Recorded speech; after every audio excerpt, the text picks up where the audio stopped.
Alright, how is everyone doing? We are back with another episode of 10 Candles. This is going to be the part 2 for our Midnight Cabin module gameplay through thing.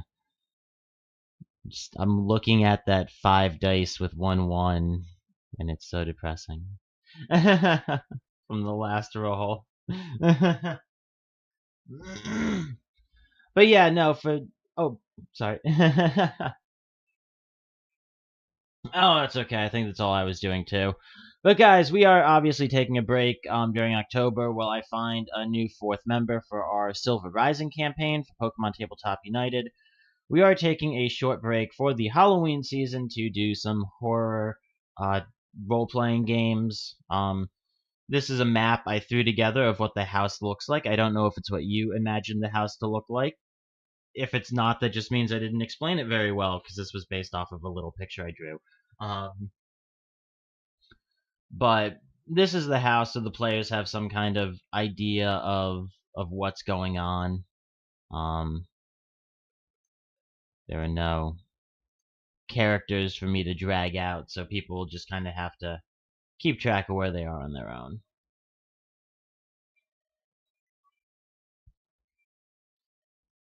Oh yeah, we've all seen how all the drawings go in PTU.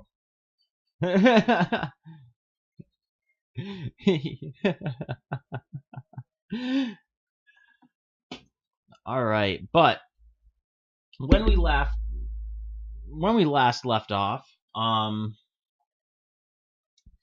Zeke, Sarah, and Fiona had come to this relatively abandoned mountain cabin, which is more of a very nice house than a cabin.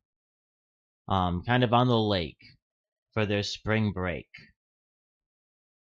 They filled up their gas, checked in with the local sheriff's department, finding both places covered in this very thick, very fine, undisturbed layer of dust. Before arriving at the cabin, which was in great condition, they have kind of explored the ground floor. They've looked around. Well, some of them have looked around outside. They encountered a maid who they weren't expecting to be up here, that none of them recognized. Fiona and Sarah got locked in the master bedroom before eventually getting let out. And there were 4 very distinct pictures hanging in kind of this main sitting room. They looked like they were painted with the people sitting up in this corner.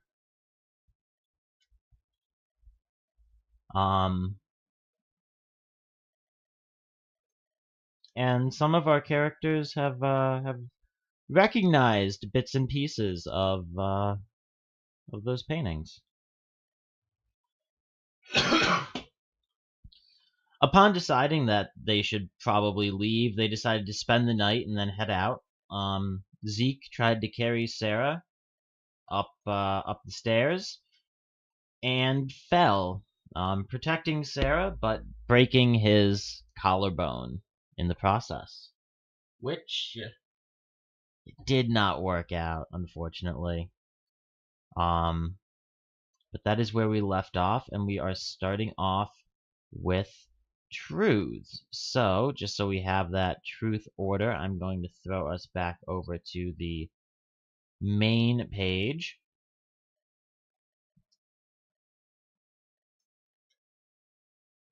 And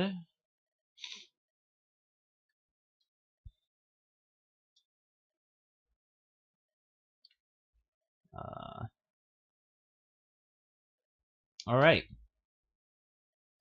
These things are true. And did I put out the candle? Yes, I did put out the candle. So we have 1, 2, 3, 4, 5, 6 truths in total. So it'll go me, Zeke, Sarah, me, Fiona, Zeke, I believe. 1, 2, 3, 4, 5, 6. Yes. And the last one will be we are alive. All right.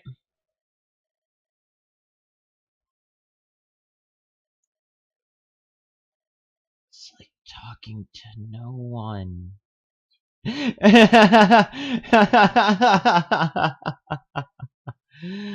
All right.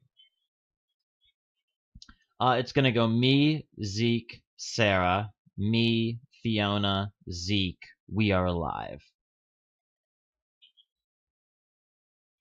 These things are true. Fiona, you've never met your father, and you never heard your mother speak about him. But your mother's name was Jezebel.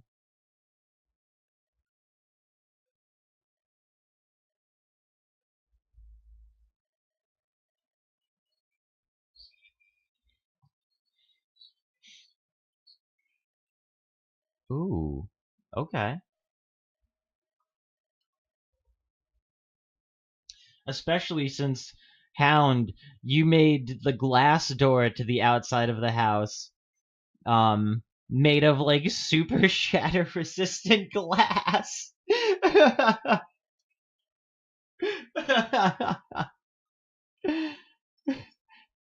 Devilcore.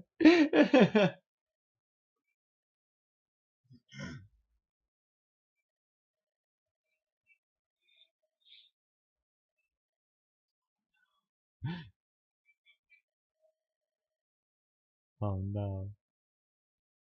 I mean, go ahead.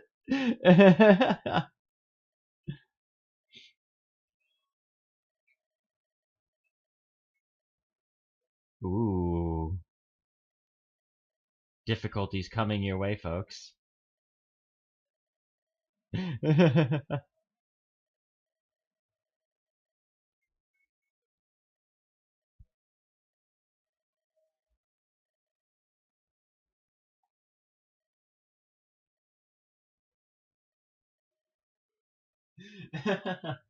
Don't worry about it.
Oh dear.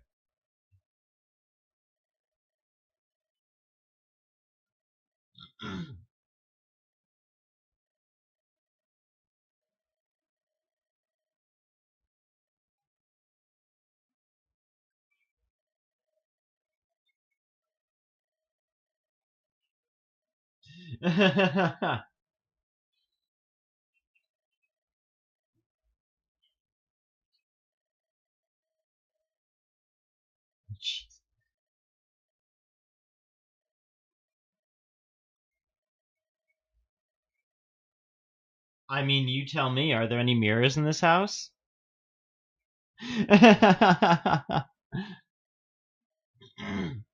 You can make a mirror in this house.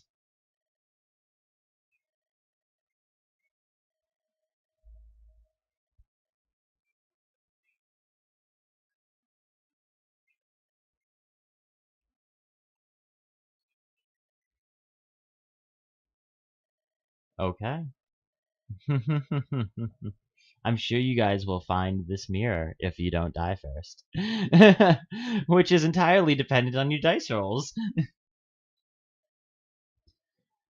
I've literally it's interesting playing this game because it all depends on the dice rolls. Like if there are no ones and no sixes, there is just no hope.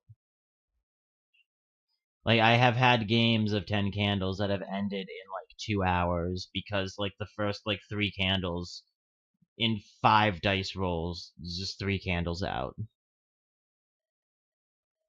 No ones, no sixes, just a lot of in between. All right, let's see what what second truth do I want to use? I have a number of them in mind. Which one would be the best?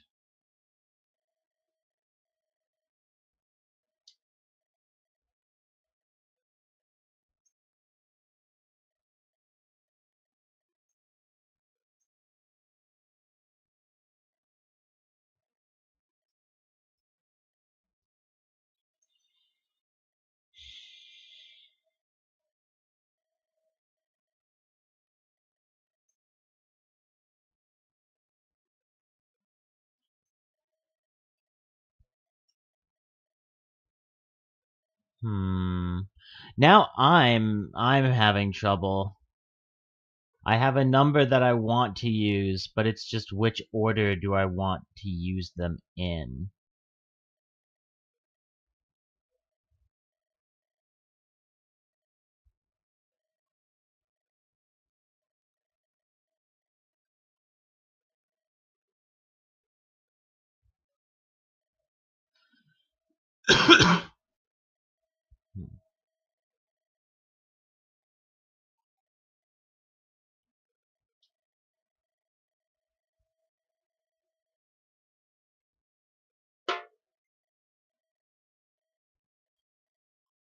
Okay. Sarah,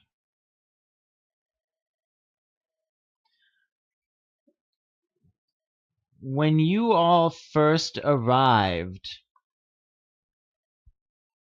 Your hair was a dark brown. Ever since coming into the town and stopping at the gas station, your hair has slowly been becoming lighter and lighter, slowly transitioning from a brown into more of a blonde.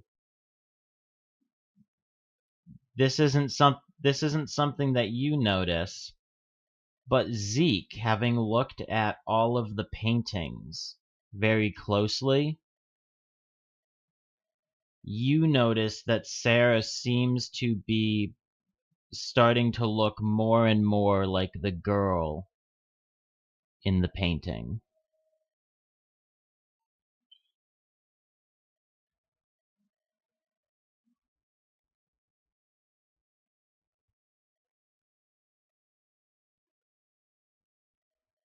Hound!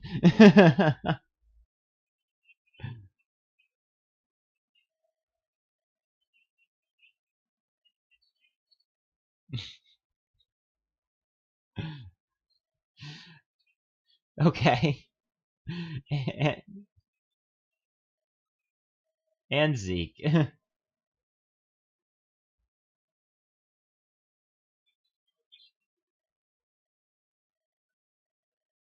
Okay. Okay. And I believe at this point we are at the final truth.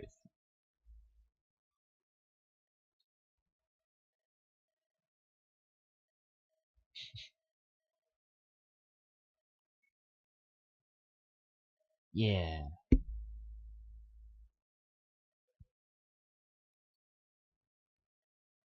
Uh, can they not?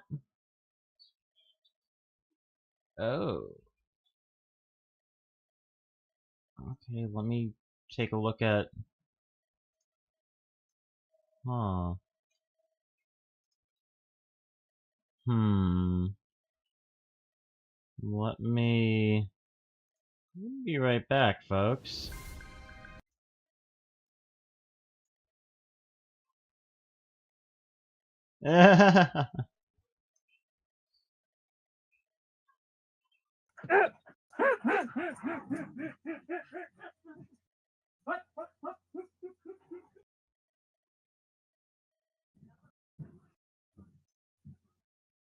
Alright, I think that should have fixed it. I'm not sure why it wasn't working. Oh, okay. Like, It- I was just double checking, just to be No, sure. it definitely was working yesterday when I recorded D&D, but no, apparently between then and now my computer broke OBS, which is sadly nothing new.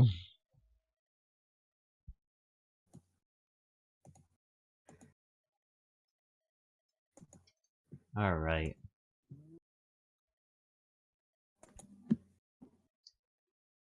Just let us...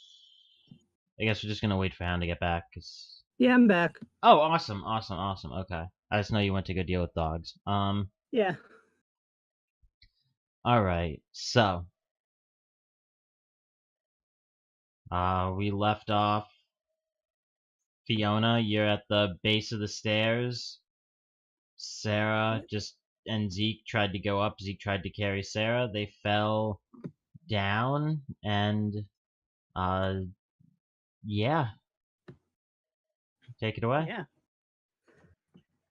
So Sarah's on top of Zeke, and it's just like, oh, I'm sorry, are you okay?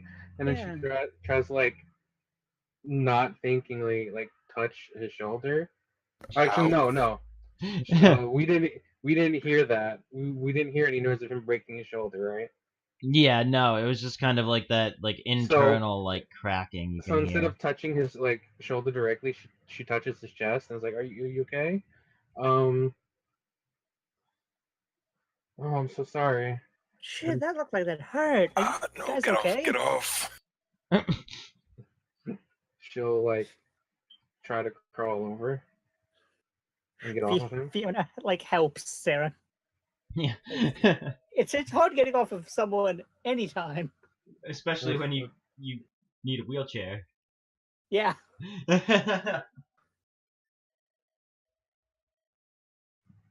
Thanks, Fiona. I appreciate it. Yeah, shit. I, what happened? I'm not sure. Zeke, like, did you like miss a step or something? I went through those steps. Oh, wait, but this was supposed to be nice. Oh, fuck. Okay, maybe there's a first aid kit in. First aid kit. There has to be a first aid kit here somewhere. I don't think that's gonna help my shoulder. Yeah, okay, fair. There might also be some painkillers in the house. I would actually just like to go to the hospital. Okay, fuck it. It's gonna be fuck. That's gonna be a really long way. But shit. Fuck. Sure. I'm just gonna go Alright. try to. Probably gonna need someone else to drive, actually. I can drive. Alright, as you guys make your way over to the door, you hear the sound of a car engine start from outside. Zeke, you especially, but the rest of you too, being good friends with Zeke, you definitely recognize this as a truck starting up. Zeke's pretty beat up, not quite fully functional truck. Starting up. Rattly old engine turning over. Yeah, yours is like my current car with the giant one-piece muffler system that's fucked beyond belief and is making a racket everywhere you go. It's more hole than tube. Yeah.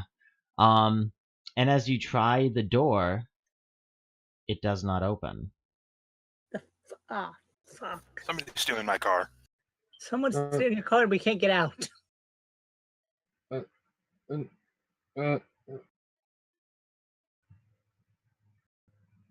Like, there's no other way out. Like, We could try the back door, but that was locked. Maybe we can unlock the back one? Okay, let's go. Back door. I'll go do that. You stay here. You and Sarah stay here. I'll go run to the back door and Why find am out I if it can staying? unlock. Someone's stealing my car. I mean, don't move while I go run to see if the back door is open. I can yell and you guys can come over there. But if not, I'm going. Okay, fuck it. Then come with. Let's go find out if the doors. Okay, if so the door can unlock. hey, Fana, welcome to the chat.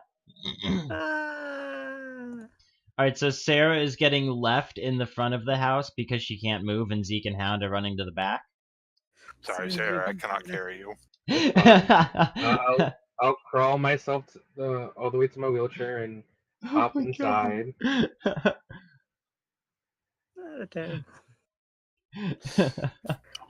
Okay, as Sarah, as you're crawling over to your wheelchair, Zeke and Fiona, you guys begin running down the hallway. Yeah. As you guys are crossing, and I'm trying to do this in a straight line, there we go. As you guys are crossing here, you hear the sound of the engine begin to rev. And it continues revving louder and louder, more and more. It sounds like it's in park and someone is just like holding the key like all the way in the ignition and like pressing down on the gas. Oh, that's bad. Fuck. I hope this door is open. Is able to be unlocked. You guys have now reached the turn. Gotta try this door. Alright, Zeke, you run up to the door, try it, shaking it back and forth. It does not open. I want to try to kick it and then immediately regret that decision. You're gonna try to kick it? Gonna try. Okay. Go ahead and roll for me. Oh boy, what are we at? 7? 8? 7 dice.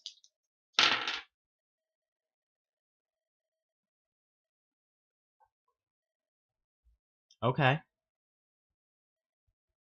You have 1 6 and 1 1. I only need the 1-6, right? Just the 1-6 to succeed. You currently are with your virtue. You're with everything left. So you still have your virtue, you still have your your hope, and you still have your vice and your brink.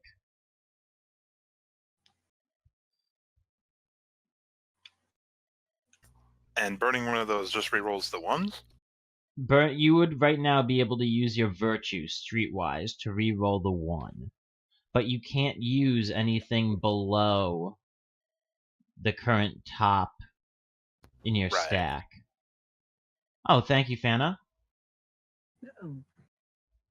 And getting to the brink, especially by the end of the game, if you can get your hope and succeed it, you get a hope die, which adds an extra die to your dice pool for you alone to roll that succeeds on a 5 or a 6 that cannot be lost by rolling a 1.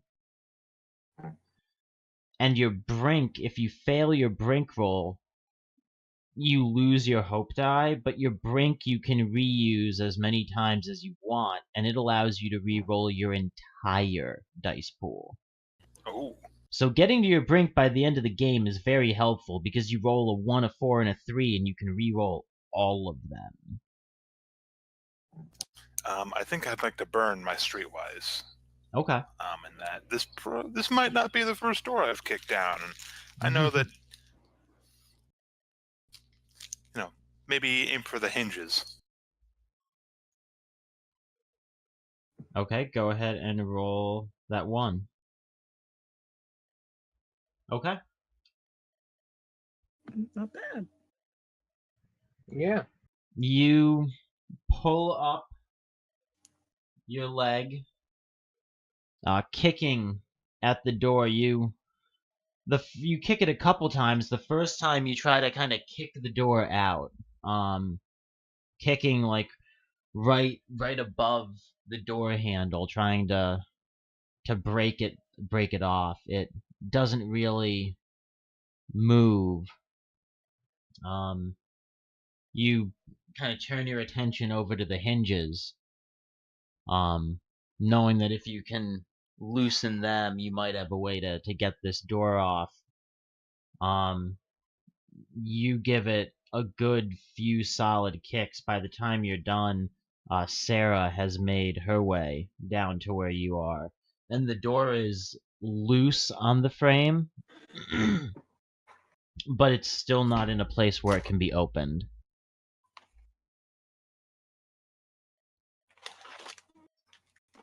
But the door is now loose on the frame. Alright, I'm also probably doubling over in pain from trying to do this with a broken collarbone. So Yes, it also probably hurt a shitload. especially I'm gonna need someone else to every help. time the force just kind of reverberated through your body. Hound. In the meantime, you have, I believe you continued around to the back door? Yeah, to the back door. Alright, you get to the back door here and try to open it, finding the door not opening. Fuck. Oh, shit. Well, I'm gonna guess I'm like... Well, I don't have a toolkit right now. I have one in the truck. Fucking helpful that is. I'm gonna go back to everyone else. Okay. And also look at the nice, apparently large door/window I'm passing. Yes, you come out. There's a large window here, and heading back, you can see at the end of the hall as you walk out the door, Zeke kicking the back door a couple last times as he eventually kind of steps back, looking a little unsteady on his feet, kind of clutching his shoulder. Oh, I'm like bent over and leaning against the wall, holding my shoulder. I'm barely standing. Oh, shit. He's looking kind of rough. Maybe you shouldn't do that. Like, you're still hurt. Oh, how are we gonna get out though? As you guys are standing back here, you continue to hear the engine being revved over and over, drawn out outside. That's You know, I was kind of worried they were going to crash into the building when Sarah was still up by the front. oh no. Your GM isn't that mean. I just had a You should terrible. be. I'm saving it for later candles. Guys, Yeah. what happens when a truck revs its engine for a long time? As you ask that aptly Burns out. timed question, Yeah. you guys hear a very loud pop, almost like a bang, What was that? and the sound of the truck running disappears. That's what I was afraid of. Probably one of the gaskets. You need the gaskets to drive, right? More or less, yeah. Like We're a little bit 90%, fucked. yeah. Well, now we're stuck in this house. You're throwing Sarah in her wheelchair out the window? No, I'm that's too mean. saving it for later candles. You tend to do that. Yeah, no, Fiona's gonna go into the sitting room and is gonna find the chair that's on the map and try to use that to break down the window. Okay. So you're gonna come into this. You're going to. Whoa. Okay. That's a lot of movement. Yeah. So someone, I'm assuming it's Zeke, because it was green. No, Yeah. I'm using the arrow, but I'm not moving. Okay, it's Fiona that's moving then? Yeah. Okay, so you're gonna come over and into the room. Yes. Okay. I'm gonna take my life into my own hands and walk into the room. As My you arrows open move the so doors, slow. I need you to roll me a dice. Ah, fuck. Oh boy, here we go. How many do we have? 7? You have We still 7. have 7. Okay. I don't have anything I can re-roll at the moment. Like, I don't have any hope of figuring out what's Excellent. going on here. Yeah, I think you are currently on your hope when you learn what is going on. Yeah, so I don't think I can do that. But I did get a 6. We just lose a die. That's it. Yes, you will be losing a dice. Not the worst thing at the moment. Bad, but All right. Fiona, yeah. as you open the doors, the large double doors, and enter the room, it's different from what you remember. The sofa and the carpet are both gone. Oh. The room is no longer this nice, pristine lake house room. The drapes that were up here, the curtain is old, in tatters. Only the very top, up where it was hung, remaining. The table and the chair both are lying in pieces on the ground, charred, Charred? and the 4 paintings hanging on the wall are sitting there in perfect condition, standing out horribly among the room. Oh. Fuck, guys. Fuck. Oh, And what's wrong? I guess as you look across the last piece, as you look across to the window, which used to be this large, see-through, well-polished window, it is covered in what looks to be a thin black film. Hey, little Ivy Kitty, welcome to the chat. Something's wrong. Something is fucking wrong. A lot of things are wrong. Get the chair. The chair's in pieces. What do you Get mean? the pieces. I'll. You're gonna go get the Yelling pieces? as she's picking up the pieces. The room is dusty. There's nothing.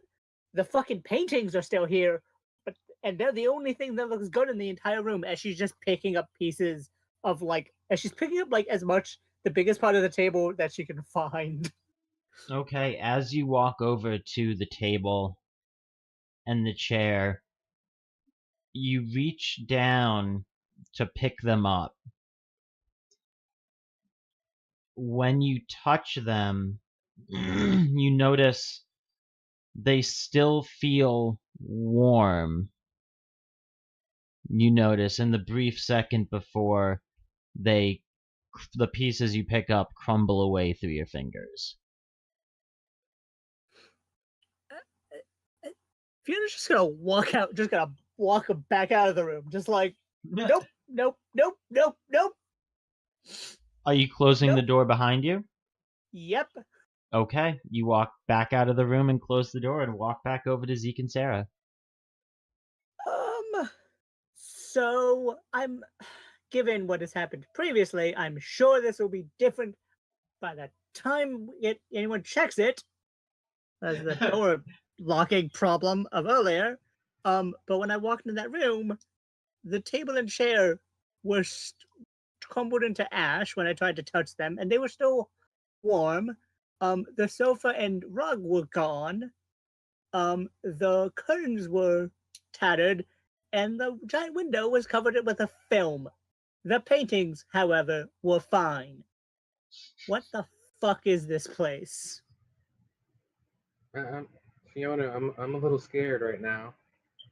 This is Me too. straight up horror movie shit. Yeah. I'm sorry I brought you all here. I'm sorry I'm here too.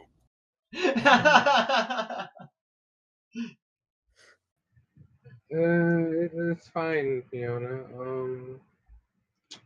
God, we're stuck in this house. What are we gonna do now? I mean, if the doors are locked, that means nothing can get in or out. We still have some of the stuff from the car in the entranceway. We could probably move that to the master bedroom or something. Yeah, we could do that. But what about Zeke? I'll be alright. I'm just probably not going to kick any doors down anytime soon. Smart. Though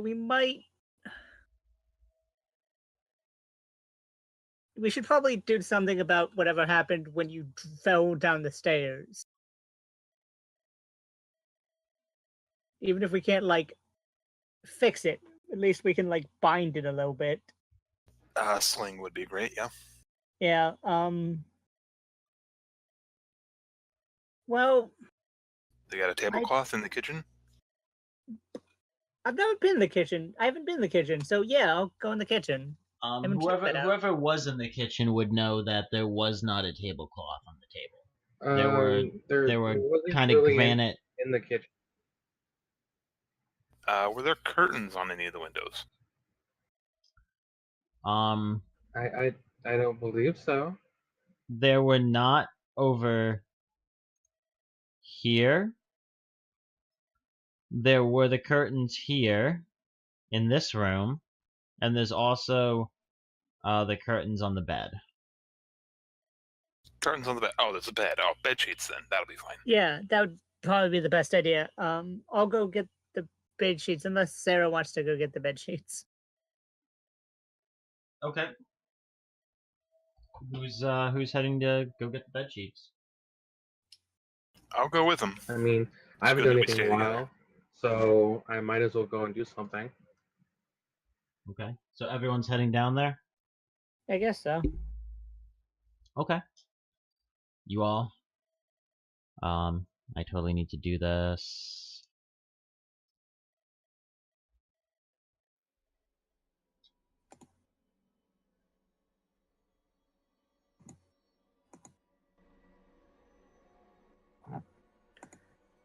I was gonna say we were missing something here. Oh yeah, music. We always forget music. We always forget music. It's okay. It's just our brand at this point. Fucking creepy ass music. Yep. I'm displeased by it. You all make your way down the hallway over to the door to the master bedroom. Who's gonna push open the door? Not the guy with the broken shoulder. Sure, I'll open the door. Okay. Fiona, Much appreciated. you are the first one up to the door. You were just in here. You've been in here a couple of times in recent past. As you push open the door, everything looks more or less the same. There's just one kind of noticeable difference. Oh no. The bed. Mhm. The big 4-poster canopy bed that had all of the drapes that could be used to cover the entrances to the bed, that had all been drawn open, are all closed. Oh, fuck me.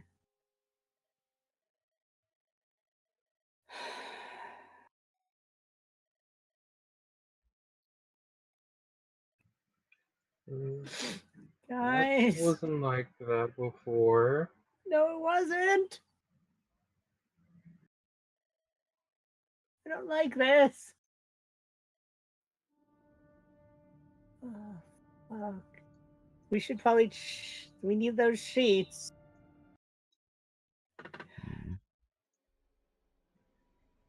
Who wants to go check it out?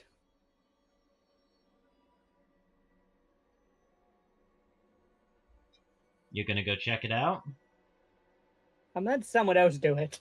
It's you or the dude with the broken arm or the girl in a wheelchair. You are the most able of us. Oh, fuck, you're right.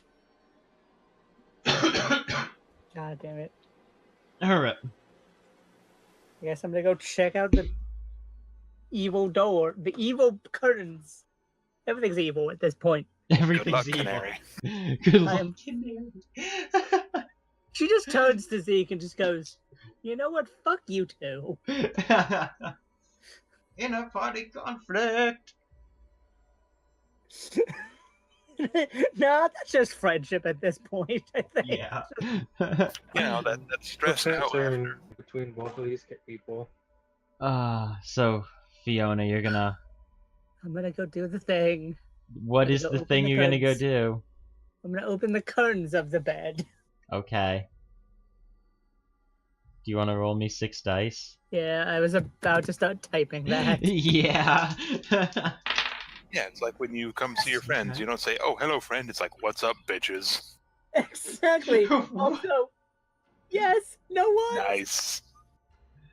All right. 1 6 and no ones. Tell me what happens.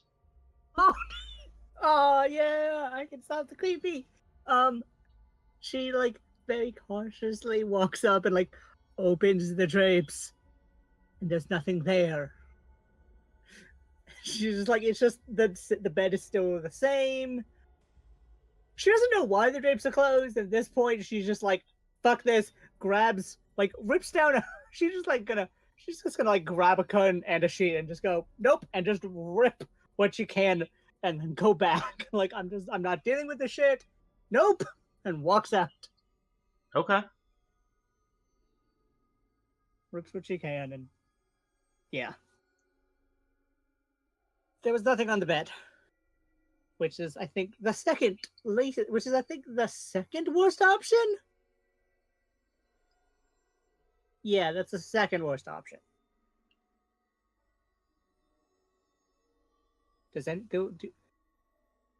Sarah, do you know how to make a sling?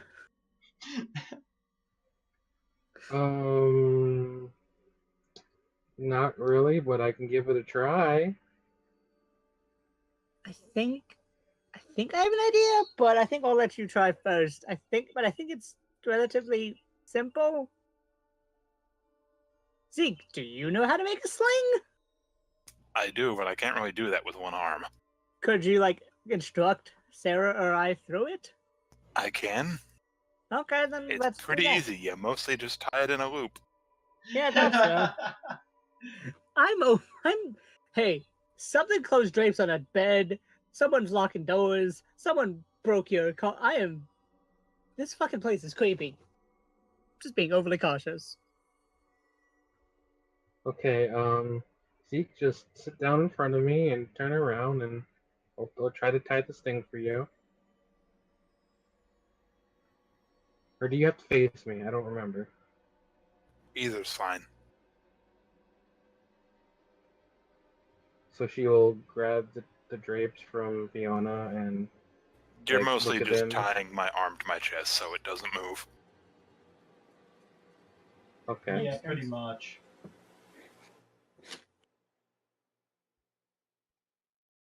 So she attempts to do that. Okay. You spend a couple minutes with Zeke walking you through it and make a sling. It's not the most complex thing. I'm not going to make you roll for sling.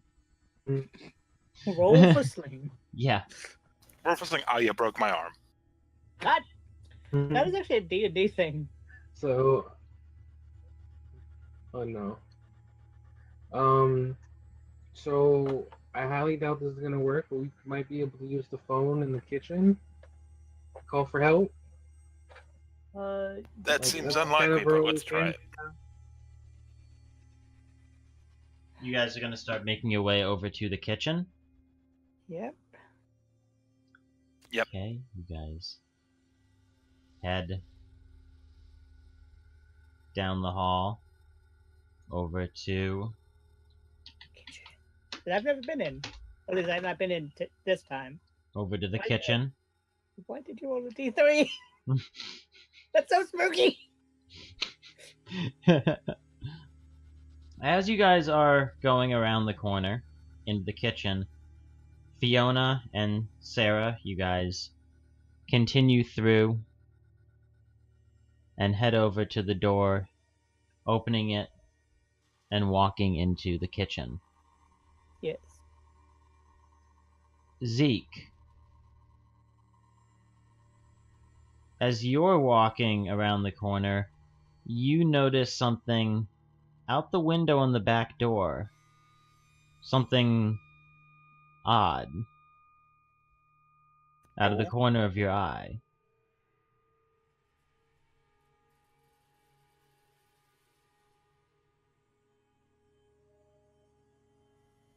Tell me more.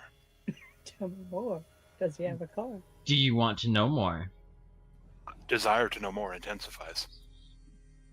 Roll me 66. Oh boy.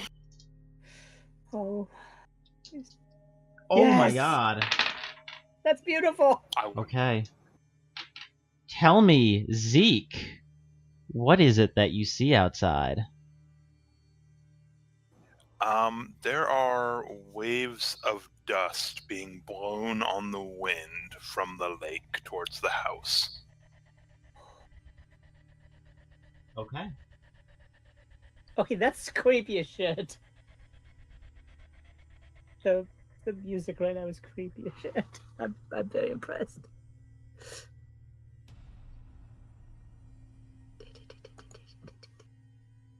Very excited about how cool. Demons. So you get to the back door and you notice these waves of dust rolling in from off of and around the lake on the wind, blowing up, billowing up against the house, kind of these big poofs, and then settling and drifting off. It looks almost more like an unsettling fog, almost, than dust. It's that cryptic. Guys, I don't think we should be going outside. Why? Why? What happened? It's not good out there. There's a lot of... It's weird. You Is can it look outside weird? yourselves. Is it? It's weirder than very weird. inside? I guess I'm gonna look through a window. You also, looking out the window in the kitchen from where you are, see large waves of fog-like dust rolling Well, that's past. just unsettling. This is weird. Also, has anyone seen the maid? I have not. I only think you've seen them. Only Sarah saw the maid. Yeah, she was in the kitchen before, and then like ran out of it and disappeared. So That's she shrugs, like,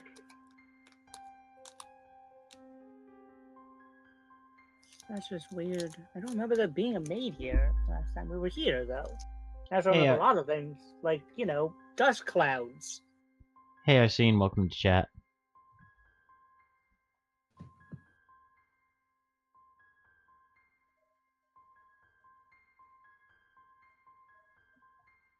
Alright, so what's your current course of action, guys?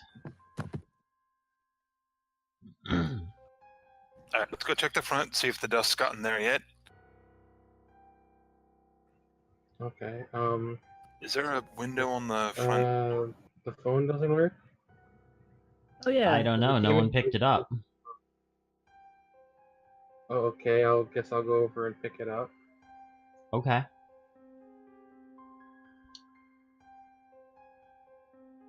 Roll me 66.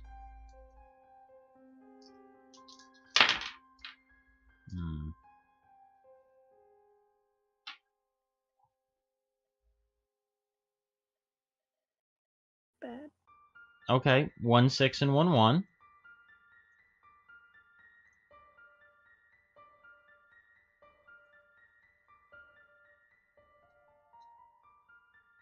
What do you want to do? So it's up to me. Well, do you... Cause like, You have 1 6 and 1 1. oh, okay. Do you want to keep So- that, or do you want to try to re-roll the 1, or... I don't think wheelchair bound can do anything about a phone call. Well, I mean, it's not like it has to like directly do something about what you're trying to do. You just have to like role play it into the story and the scene. So like for Oh, okay. wheelchair bound, it could be something as simple as like it takes you a couple extra seconds to like reach the phone because you're in your wheelchair and the counter's a little high. Okay, yeah, like, I got you. I think I'm just gonna keep it though because it's Okay. more interesting. All right. So you do succeed, but you lose 1 dice in the process.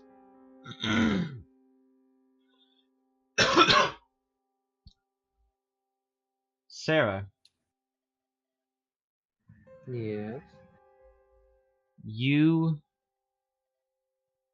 takes you a couple seconds, but you pick up the phone and put it to your ear. There is no dial tone. But as you put the phone up to your ear and press a couple of the buttons, you can feel the receiver heating up in your hand. I let go. Like, is it like heating up? Like, oh, no, this is fire heating up, or is this like what's going on here? It starts off just getting a little warm. Something that could be passed off as heating up from passive body heat holding the phone. And then it continues to get warmer and warmer and warmer as you bring it up to your ear and press a couple of the buttons, trying to get any kind of response from the phone until it is at that point where this is uncomfortably hot, going to be burning. I shriek out and drop the phone. Okay. Oh my god! It's so hot. What? What do you mean hot? Yeah. It burned me hot. Oh, that's very weird. What? A phone should not be able to get hot enough to burn you unless it's a cell phone. All right, there's some spooky stuff going on. You're just noticing? I'm just saying, try not to get burned by the phones. Sorry, but fair. Also, the fuck are we gonna? Oh god, this is the entire floor we have not checked out. Yeah, well, there's a big hole in the staircase, so watch out for that. But I don't want to go up by myself. Yeah, I am not going back up those stairs. Oh.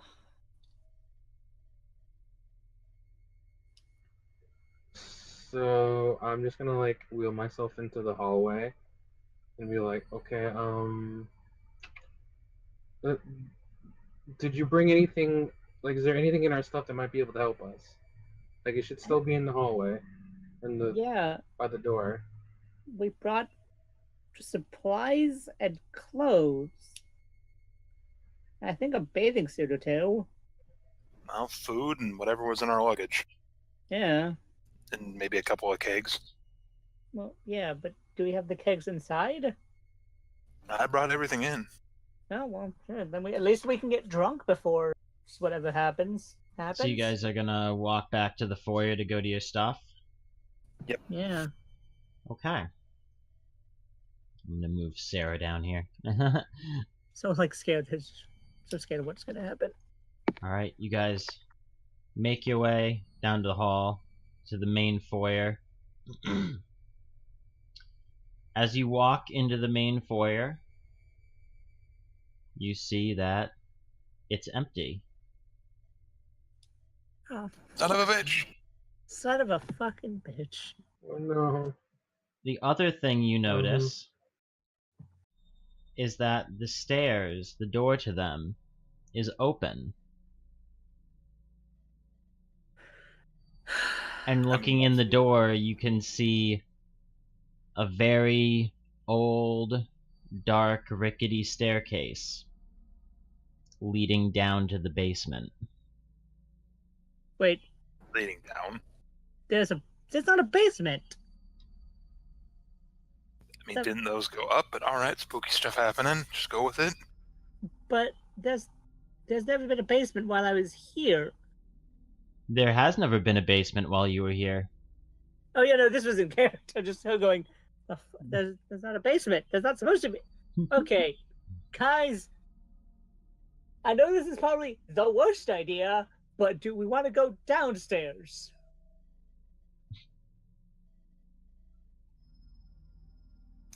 Something's in the ground that's making. Sarah goes silent.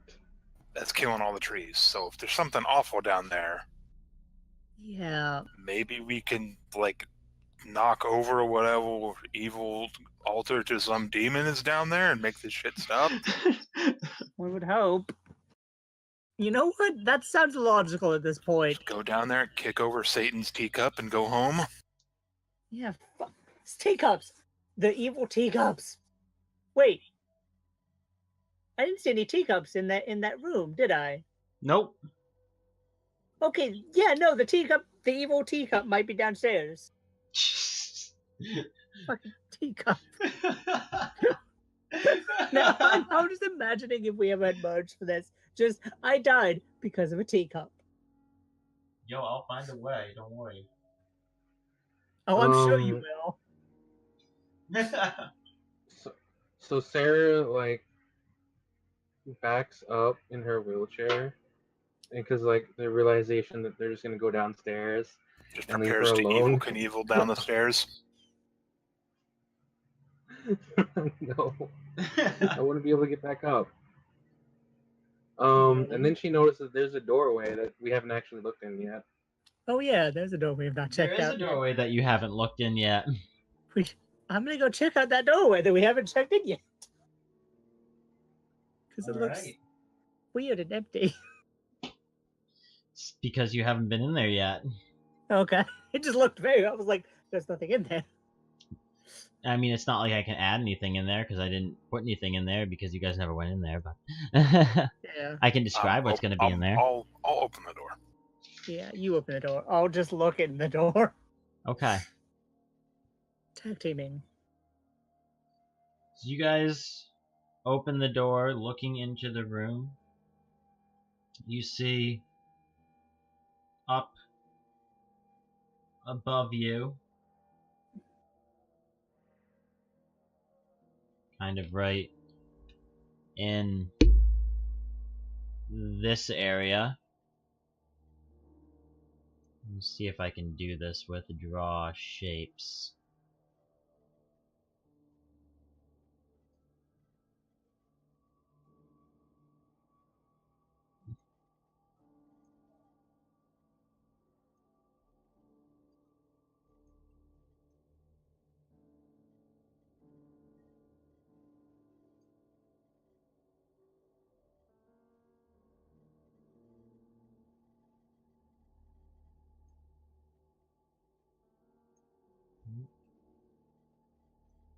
Shoot.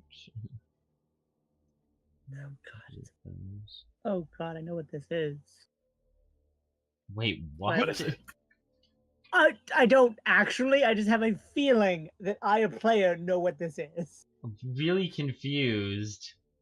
Yeah, no, just have this sudden a sudden epiphany of what if it's this thing? And if I'm right, I'm gonna be very disturbed by that. Okay then.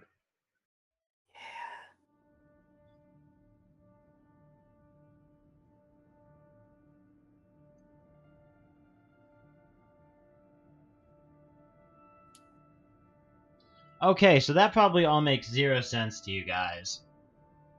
Maybe. Mm-hmm. You guys open the door, and looking inside, you notice a large L couch up in the corner with a large wooden table in the middle, ornate rug underneath. Another large ornate rug in the middle of the room. I totally forgot to add those in. And a large tapestry hanging on the wall where I just added it in with an Okay. unfamiliar symbol in the middle of it.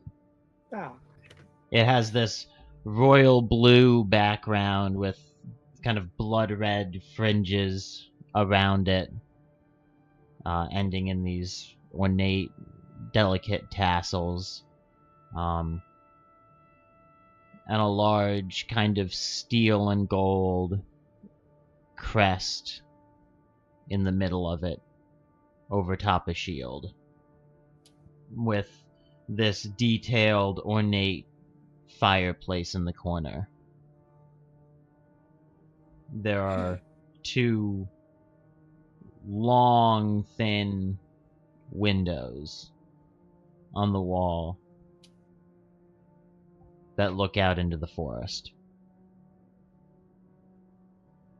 this is a weird room. I mean, it's just a living room with the weird tapestry. I'm gonna go look at that tapestry. Yeah, And I'm you- going with him. You guys do notice as you enter the room that there is a small fire burning in the fireplace. That just seems unsafe with a rug right next to it. That's just gonna burn down the entire house. Good. We're in it. Okay, you're gonna take a look at the tapestry? Yeah. Yeah. Who all is taking a look at the Yeah. tapestry? Zeke. Yeah, Okay. let Zeke do it. Zeke. I need you to roll me 5d6. Oh, baby. Oh my god.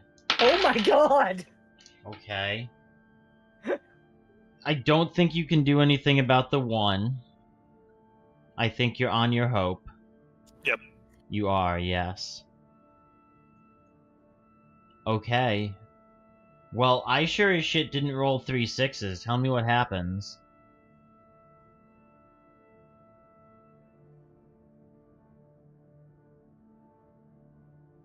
I'm gonna get up and poke at the tapestry and look at it, and there's gonna be something behind it.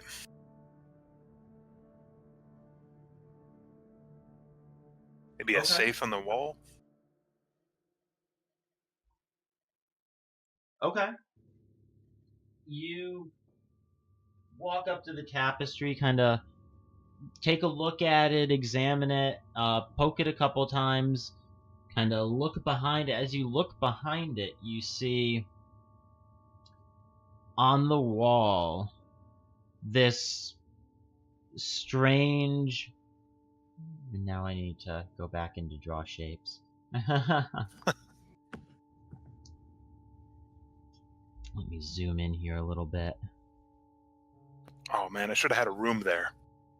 Should have been like, oh yeah, there's a room. It's like, oh, there's no room for the room. That does not matter.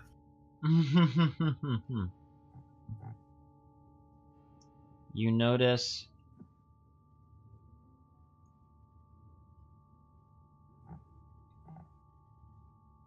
two strange dials on the wall, hidden behind the tapestry. And in between them, kind of faded, is this large symbol that looks like it's been painted onto the wall, but it's too faded for you to make it out.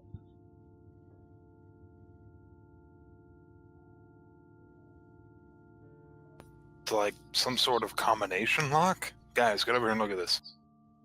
Yeah, I'll come over. I'll wheel myself over.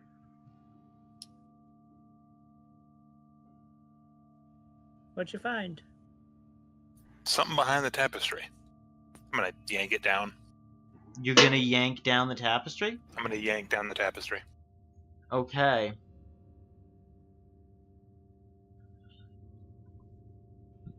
As you yank... Do I need to roll for that? You do not need to roll for that. As you yank down the tapestry, as the last couple of hinges holding it up pop and it comes down, you all can immediately hear the wind outside the house whip up into a frenzy, to the point that the walls of the house start to shake and tremble. You pissed off the dust monster, Zeke. You can hear kind of groans from the house, as not just... The wind is not just creaking the walls, it's shaking the foundation of the house. We're gonna get buried alive. The house is gonna collapse, right? Yep. Oh. Fiona, as this is happening, as Zeke and Sarah are looking around, you hear a voice coming from, sounds like,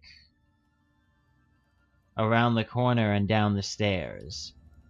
You can't quite place the voice, but it's a female voice that you feel like you recognize, calling for someone to help them. God, okay.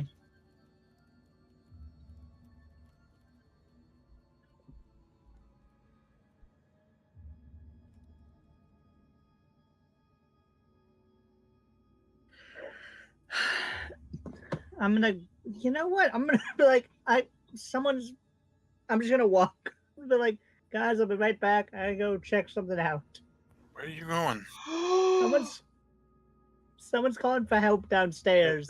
So I'm gonna yell and see who they are. What? Because there's someone else in the house, and we might as well know who they are. It's creepy enough not knowing who they are. It can't be much creepier knowing who they are.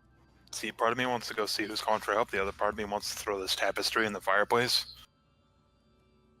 Yeah, ripping it down Yeah, pissed off the wind. that's not gonna.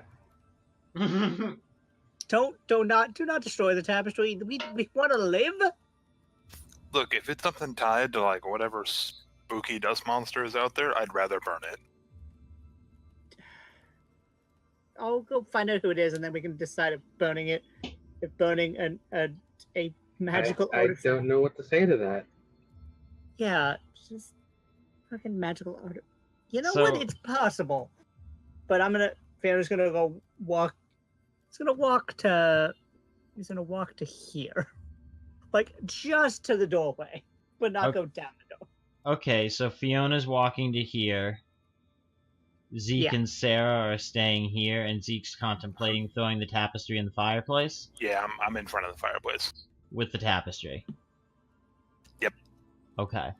And Hound is over here. Okay. There's nothing I can do in this situation, so I'm just gonna. There. And Hey, don't let it hold you back.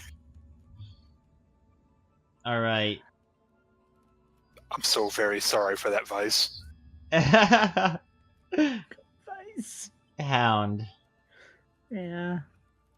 as you walk out the door and begin walking up towards the stairs, as Zeke is making his way over to the fireplace with the tapestry, this door slams shut. Ah, fuck. Is it the wind? oh no.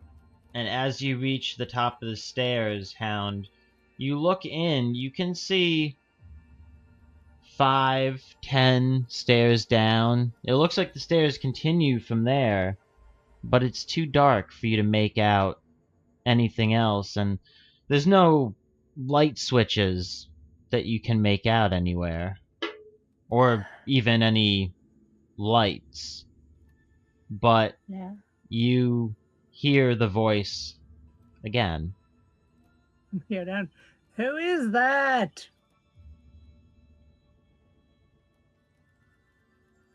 You call down the stairs. Yeah, I'm just yelling. It says, "Hey, who's down there?"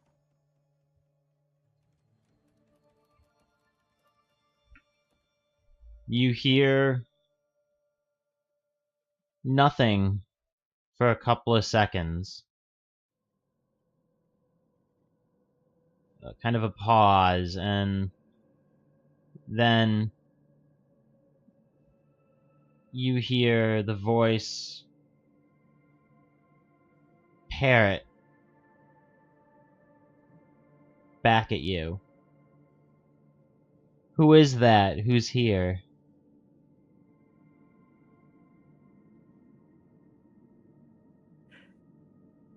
Did you just parrot me?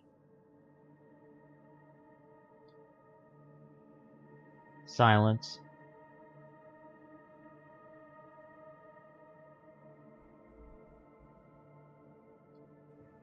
Okay, now Sarah's gonna go to the door and try to open it.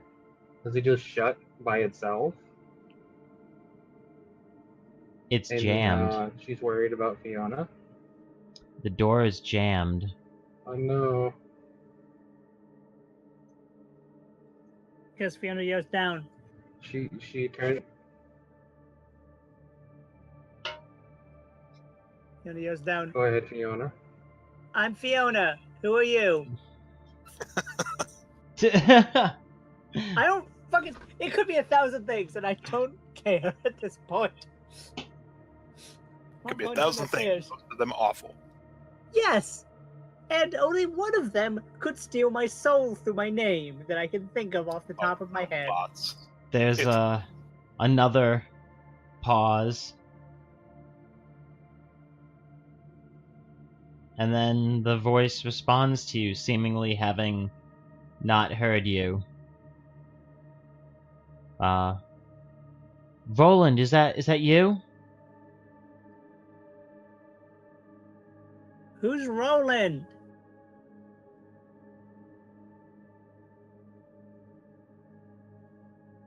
No answer.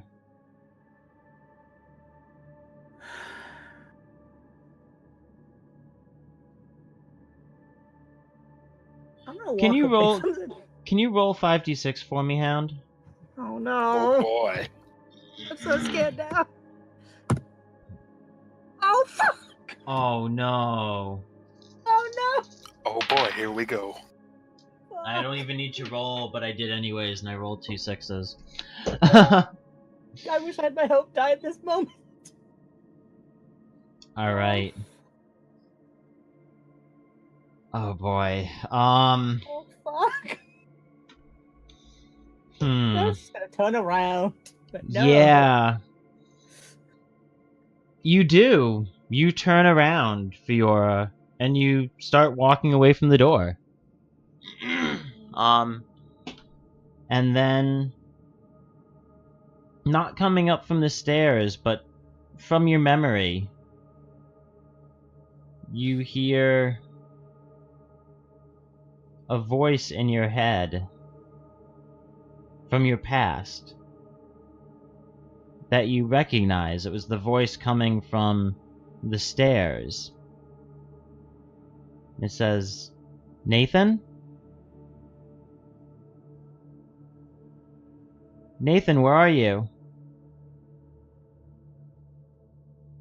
Oh fuck! Fuck! Fuck! Fucky! Fuck! Fuck! Fuck! And fuck. hearing this voice and recognizing it as your mother's voice, Fiona turns around, walks back over to the stairs,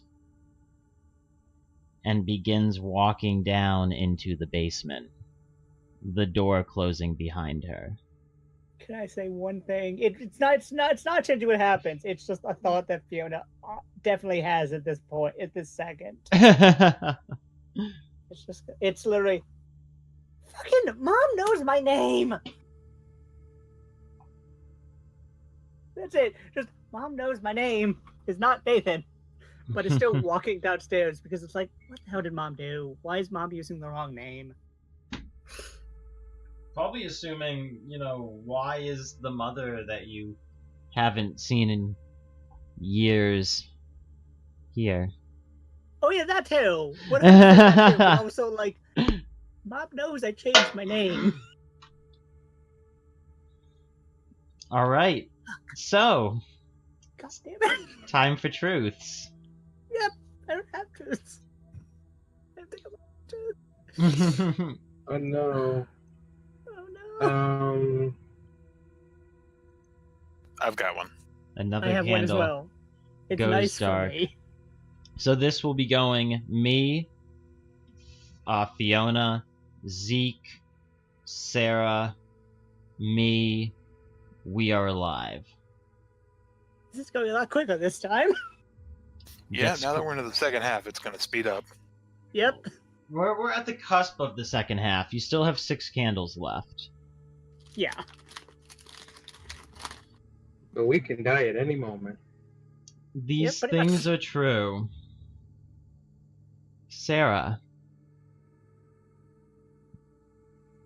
as Yes. you try to open the door and find it jarred, or jammed rather, and begin to wheel yourself back into the room towards the fireplace, you feel a slight twinge in your legs.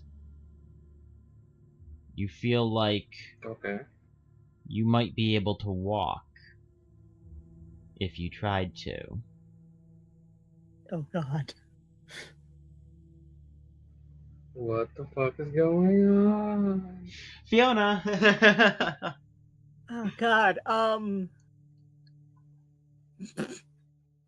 I have actually not a bad one. Fiona has a flashlight on her keychain in her pocket. Okay.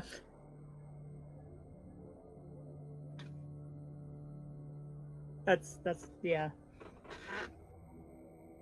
Zeke? The tapestry is important. Yes. Yes, it Yes. is. God damn it. Sarah. Oh my god.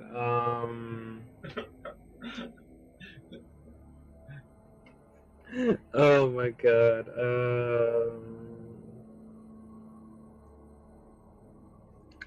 I I'm not sure. This I don't know what to say. Common theme. Hmm.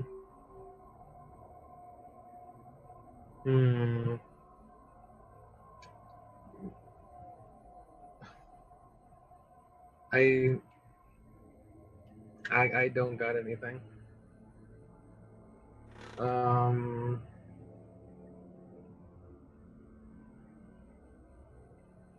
Let's see.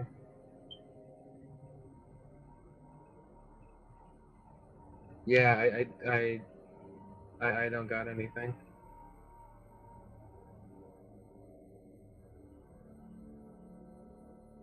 Do you want me to do mine, then we can come back to you? Sure. Okay. Let's see. Which one do I want to use?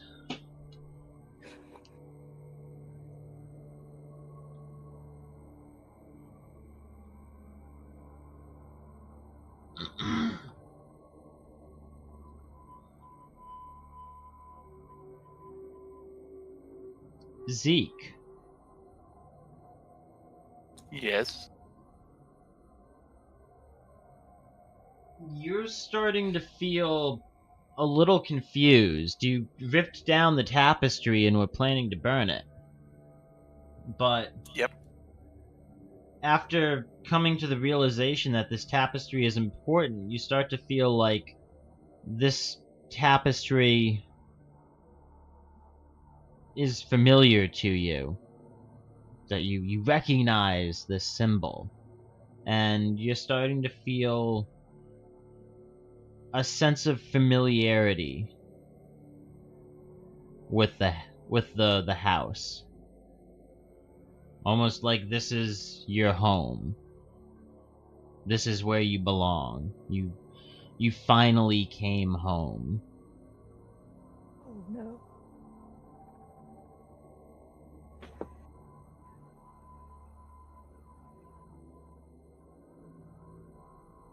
Devil? I was just going to say, maybe as like either as a major or a hobby, she knows something about the tapestry. Okay. Like she can figure it out. I mean, Okay. like I don't know. Maybe she's her major history, and it's just like something she can figure out. I don't know. Shrugs. No, that's fine. I mean, it's a Yeah. coat of arms. True. It might make sense. Okay. And the last one. And we are alive. And we are alive. Doing our best with that one. All right, we will start with Zeke and with Sarah. Zeke, you have pulled down the tapestry, planning to burn it before. Excuse me. Planning to burn it before pausing and having this wave of familiarity and this sense of coming home wash over you. Sarah, you see Zeke as you wheel back into the room, heading over to the fireplace with this tapestry before pausing, kind of seeming a little stunned almost. At the same time, you feel this twinge in your legs and get the impression that if you wanted to, you could probably walk. She's not gonna attempt that anytime soon. At the moment. She's gonna wheel herself over to Zeke, a little confused because like her legs now she's get feeling in her legs again, which is shouldn't be a thing. Zeke, uh, Yeah? you okay? Why are you spacing out? I'm just thinking. Like in every horror movie, there's always either it's a good idea to throw this tapestry in this fireplace and it'll totally get us out of here, or it's just going to unleash an ungodly demon. I don't know if like I'll be able to figure anything out, but it looked like a coat of arms. Maybe if we look at it like my major's history, so might be able to figure it out at least. What? Just put it on the table. All right, I'll drape it out over the table. And Okay. I'll roll over and start looking at it in more detail. Okay. Like give it more detail. All right. So, coat of arms is this large. It has this large outline of a silver shield. With gold, like, I want to call them bolts, but they're not actually bolts. You know, like the little rounded bolt things like that run along the edge, connecting the metal. Rivets? Thank you. God, I was like, what the fuck are those called? You see the silver outline, and it looks like on the tapestry it's held together. Obviously not like actual metal, but like in the tapestry with these golden rivets kind of evenly spaced around the outline of this shield. The inside has two pictures. The shield is kind of split diagonally, with kind of this slash, another silver slash, from like running from like the top right, kind of down into the left.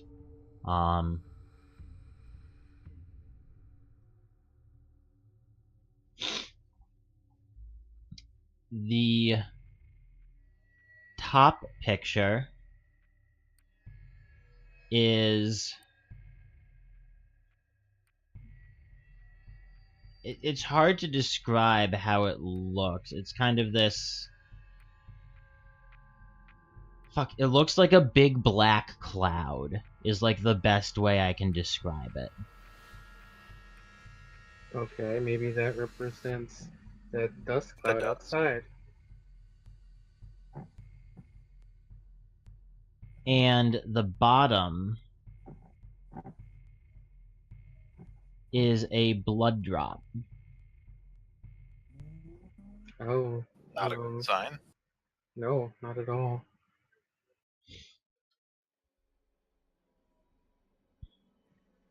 Maybe it's a shield, right? So maybe it's supposed to protect against this? I don't know. It's not really something I looked into. These meanings. They're just interesting. Um,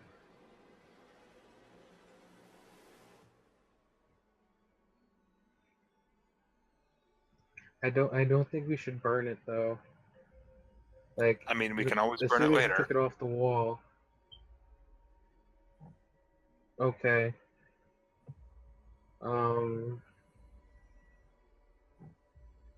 Like, it's a big tapestry, right?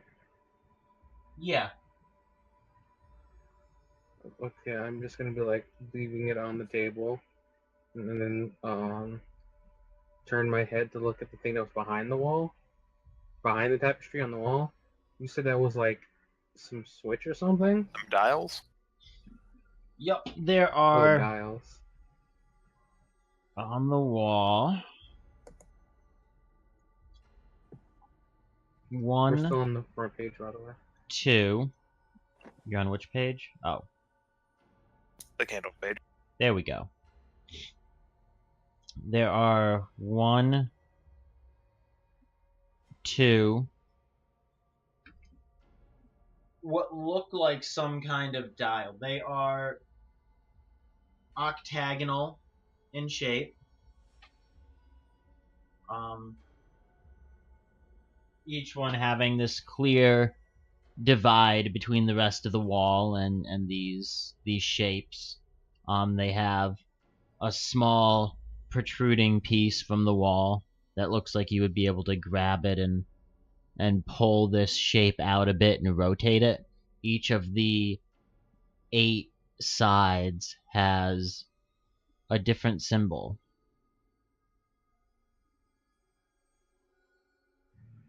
Okay, out of character. I'm terrible with puzzles. So, Can you draw a little bit of shapes? or symbols? I will do that when we are on break. Okay.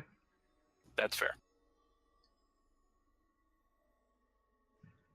So she's just gonna turn to Zeke and be like, I don't really know what else like we can figure out about this tapestry. What about those dials that were behind it? They have to have some meaning if this was covering it. And like, I don't know. I'm gonna wheel myself over to it and start to examine the thing, figure out anything else about them.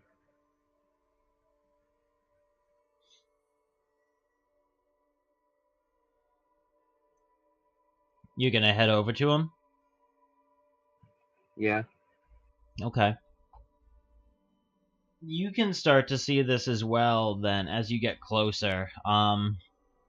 You didn't see it before, but there looks to be a large symbol on the wall in between the 2 dials, but it seems to be faded. Only small bits and pieces remain. It's not enough to really discern what it was. Okay. Well, there goes any hints from that particular thing. And she's just gonna like look at the starting symbols of what they look like and try to remember like what they are in case like she starts messing with this, and then she can put them back in the proper place, like in case that's something they have to do. Okay, let me...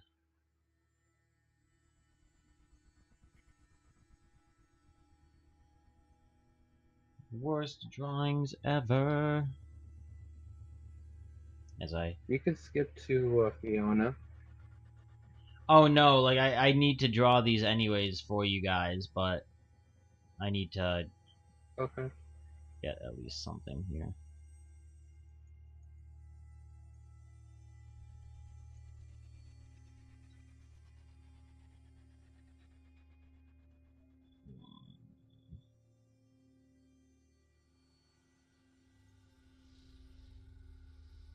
This looks like ass.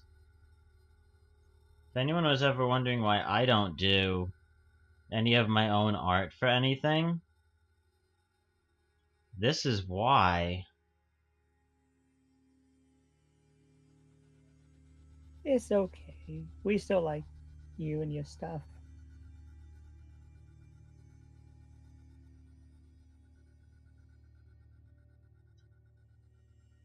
Alright. Those are the little intrusions. And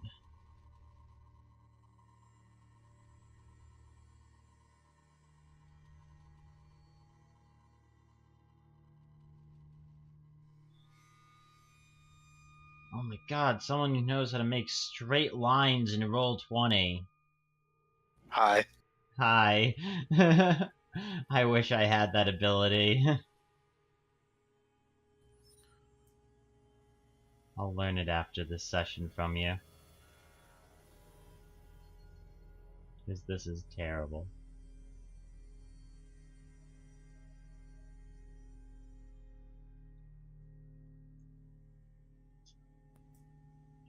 And I'm not even going to bother to try with the other ones. We're going straight text. There's the symbol of a moon currently on top. And I'll note this is the...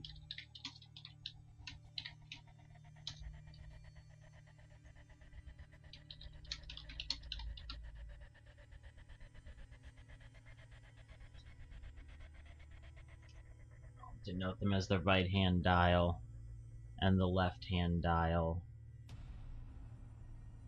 There's a symbol of the moon on top of the right-hand dial. Oops.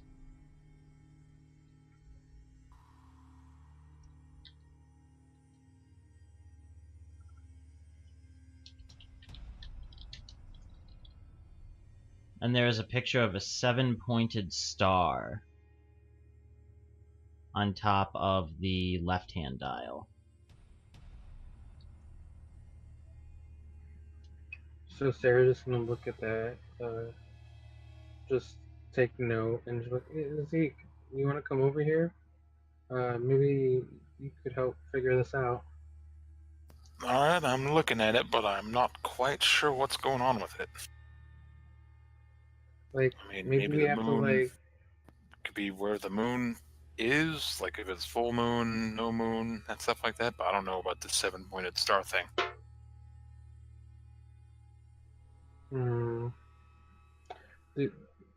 would this 7-pointed star and moon, uh, speak out to me in like a historical sense, of like a symbol with a meaning?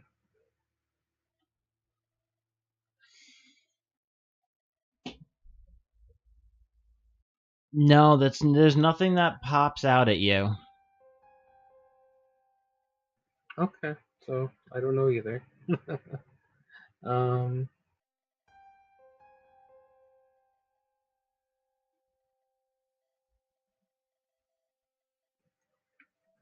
I'm going to. Because you said these, you can take these. What? There's a moon. Okay, I'll let you continue.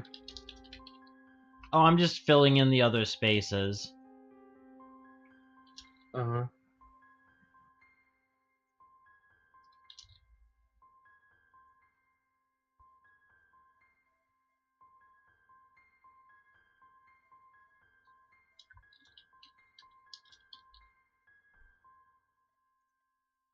But you guys can go ahead and keep doing your stuff. Oh, there's all Yeah, sorts I'm of just stuff. looking at the stuff here. Yeah. Um. Hmm. Just let us know when it's been like a fairly long time since Fiona left. It's been probably 7 to 10 minutes. Okay, when it gets to like 20 minutes, Fiona, We should probably go save Sarah her. might start to worry and try to save her. Which means trying to break the door down, which means Zeke, you're up. No, a broken arm. I mean, what am I gonna? I have no idea. God, we're like the most physically Oh. inept party I've ever been in so far. Like, not like, oh no, shame on you for being in a wheelchair. It's like, oh no, we cannot use like physical solutions to anything. Our strongman is gone. They're in the basement.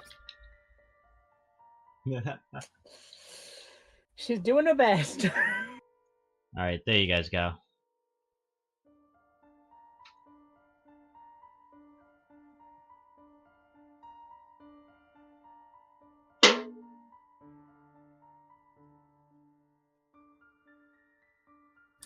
I'm gonna crank both the dials to sun.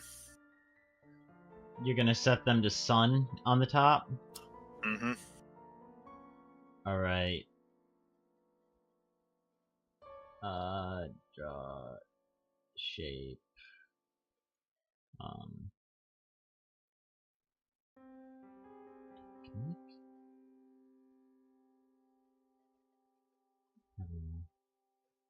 let's do it this way.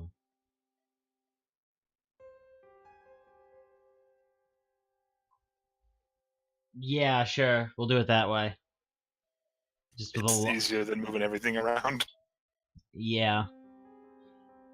Well, I wasn't gonna move them all around. I was gonna like try to figure out like how to make like a small like black circle next to whatever was picked, but I don't know how to do that, so we won't. Okay, you're gonna crank them both to sun. Mm-hmm. Okay. Sun's usually good, right? I need you to roll me 66. Okay. Sounds good, right?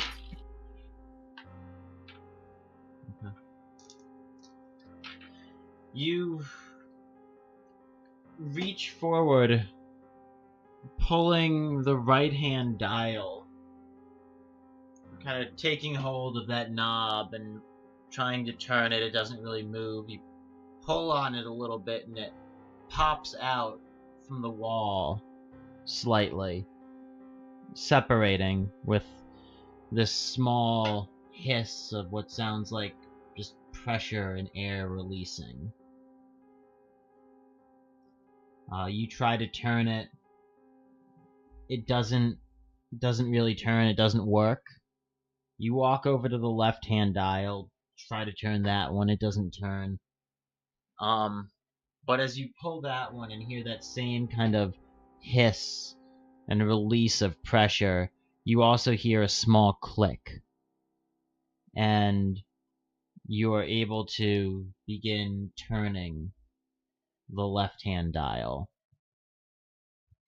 Turning it all the way to sun, and then walking over to the right-hand dial and turning that to sun. So sun is on the top. All right. Okay. Did you want did to? anything? Did you want to press those back in? I will press those back in. All right, one at a time. You walk back and forth and press. Oh no, wait! I want. Hang on. Sarah, we're gonna push these in at the same time. Okay. I'll reel myself over to the left side. Okay, so on the count of 3. 1, Or 2. maybe I should go on the right, because... Either hold on. is fine. And she'll get... Just so you guys... Okay. She'll get herself situated. I pulled you over to the screen here for a second. This is the right one. This is the left one. Okay.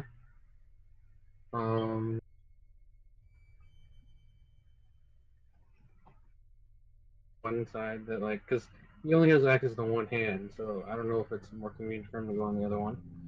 But I mean, I and still she'll have my good suggest hand. that. But hey, I'm worried. Alright, so on 3. And then she'll, like... We're gonna push him in on 3. And then so she'll count down with him. 1, 2, 3, push. And then they push. Alright, both of you push.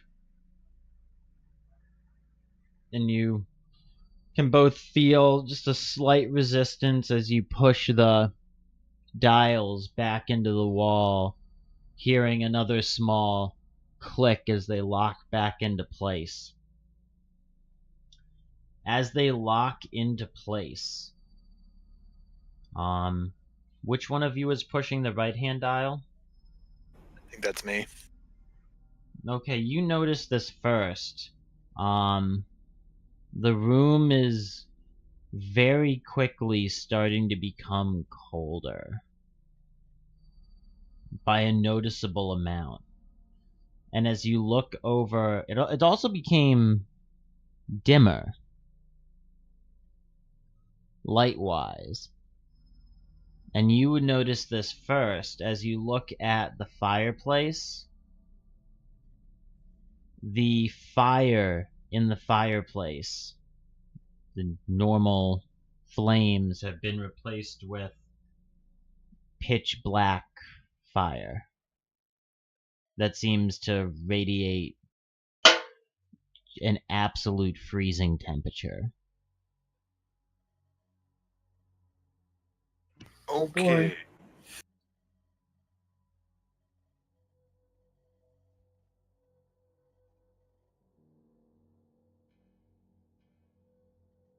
Well, that didn't work. You got any ideas?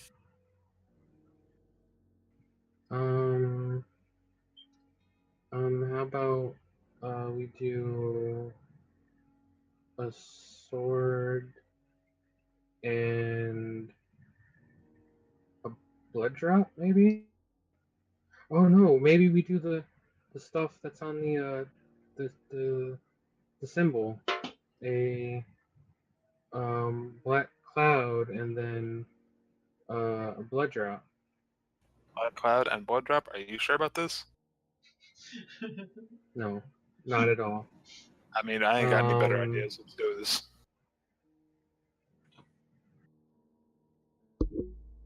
You guys are gonna try to switch it to Black Cloud and Blood Drop?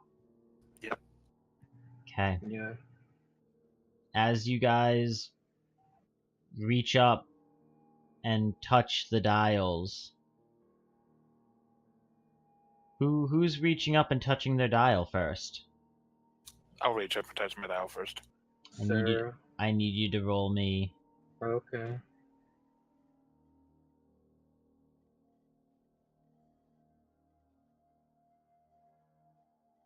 I think it's what, 5d6 at this point?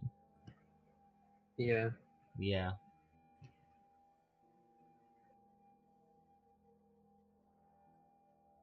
Who's wrong? Zeke or Sarah? Whoever I think Sarah reached should, up because to she's touch the dial one first. on the left. She's the one on the left. Roll She's the it. one on the left, and okay. Rolling. Please don't end it while I'm not even back in. Oh, don't worry. I'm sure you're gonna get your own scene where you get to roll the oh my. Oh my. I'm not even back yet. The basement. Okay. Okay. Sarah, you reach Mhm. up towards the dial.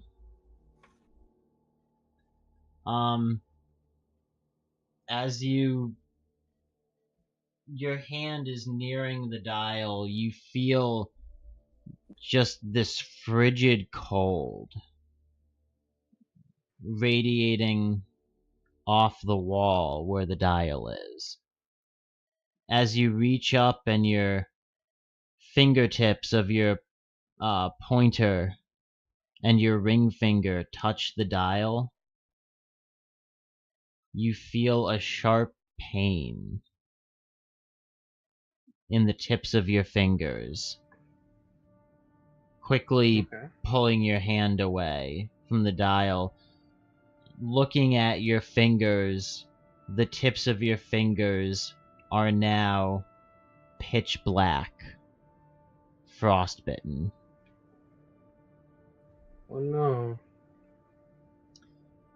And as the room continues to decrease in temperature and frost begins to form on the windows and the floor and the wood, we will go on to break before we do our next set of truths, Oh, God in heavens. which will go in order.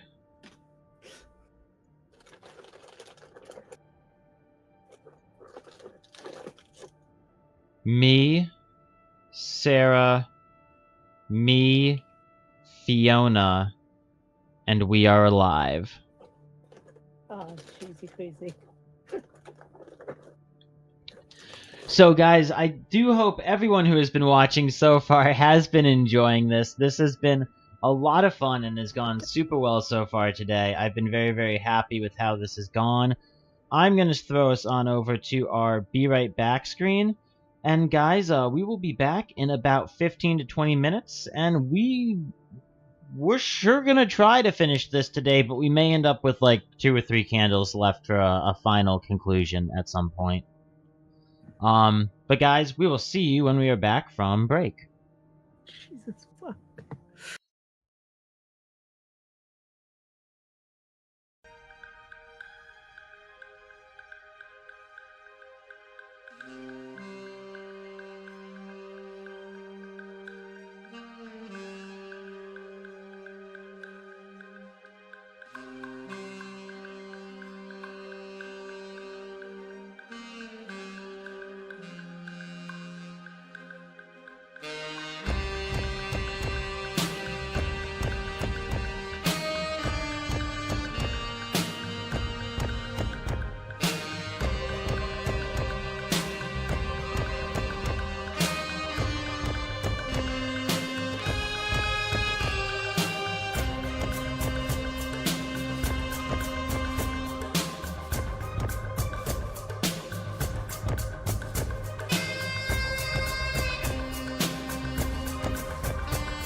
All right, folks, and we are back. Thank you very much for sticking around through our break there. Hope everyone else was able to enjoy it as well. Yeah, I think we are ready to start our truths at this point.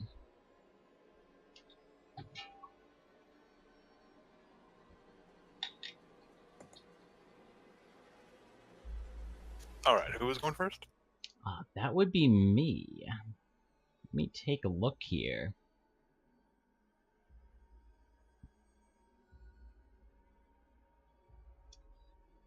Sarah and Zeke. Yes. The room you are in is now freezing. It feels like you are both in... Think like a walk-in freezer. Due to the intense change in temperature, the two long, thin windows have begun to crack. And you can see little bits of dust slowly starting to seep into the room from the outside.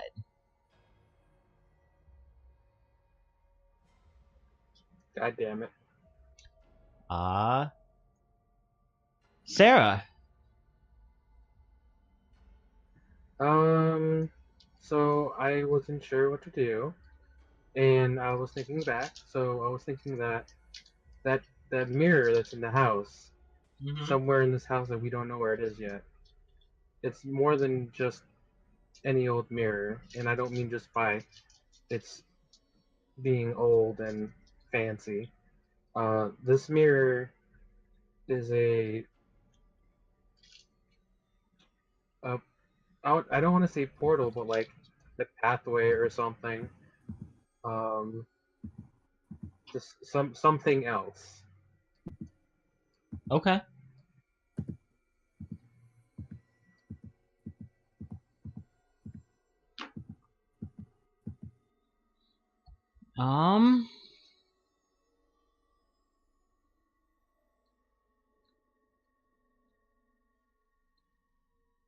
Fiona.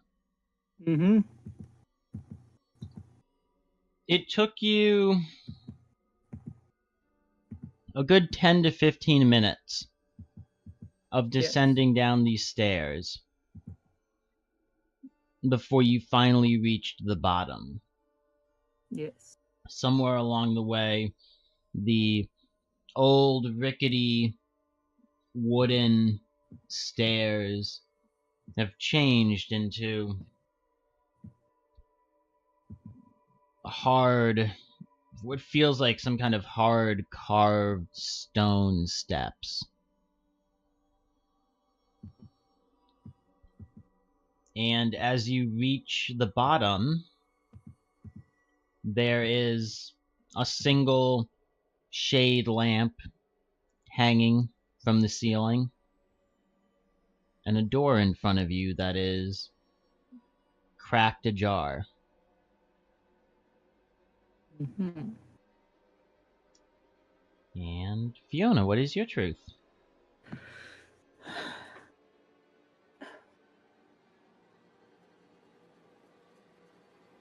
There's another door to the outside. We just have to find it. There's an unlocked door to the outside. We just have to find it. Okay.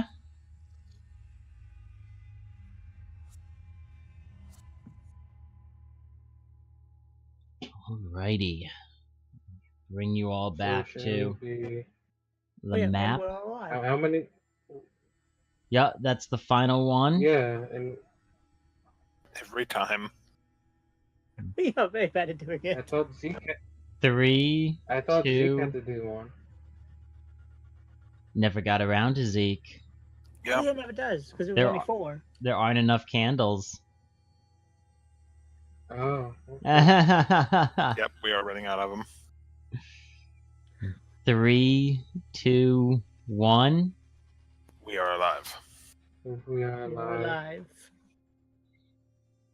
Okay, let's try that again. On 3, 2, 1.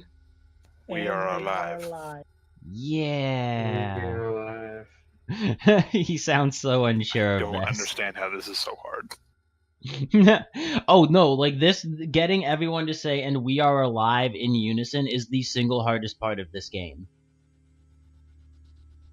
Like, it is the single hardest thing to accomplish in this game. You would think it would be easy, it's not. Alright, but we are going to start with Fiona. Yep. So I'm. Oh God. We don't want her to like. She's just like. She's gonna walk over to the door. She's just like. She's looking at the room. She's like. It's not supposed to be a basement. It's not supposed to be a door in the basement. There's not supposed to. What the hell? She goes over to try to open the door. Okay. Unfortunately, I do not have a map of this for you. That's fine. I'll just theater of the mind it.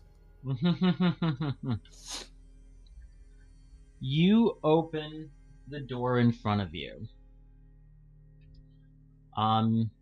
As you open the door, you find yourself in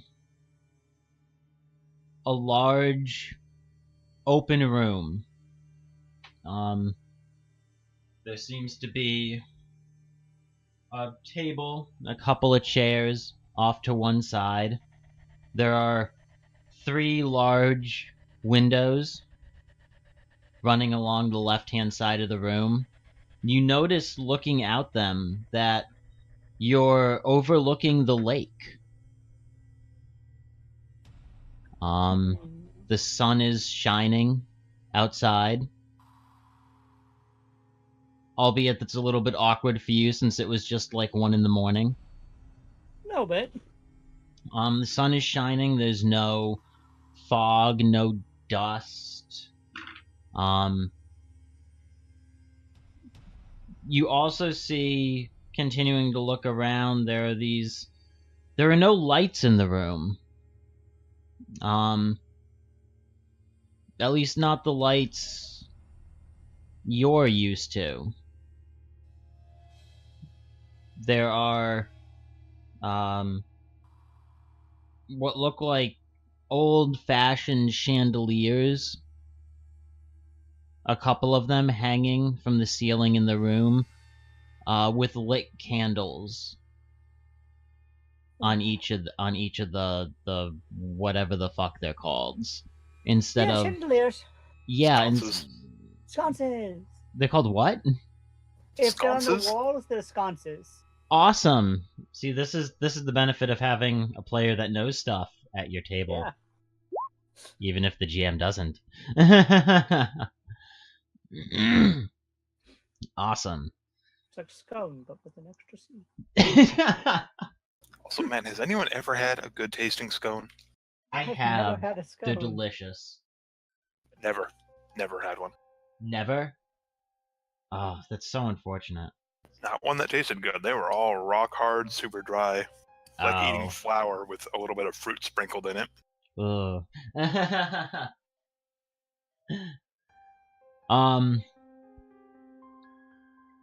You also notice over in the corner of the room, facing away from you, sitting at a table, looks to be focused on whatever's on the table, currently being illuminated by what looks to be like an old-fashioned oil lamp. Someone writing something. You can't recognize them offhand, but it seems to be a young woman in period dress. I'm just gonna kind of get close and go, ma'am? Where am I? She jumps up, turning around, clearly relatively startled by you suddenly showing up in this room. Getting a better look at her now that she's turned around, Fiona, the woman looks very familiar to you.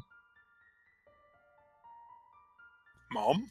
Yeah, I was going to say, Exactly. if it wasn't for the period dress and the fact that she's very, very young,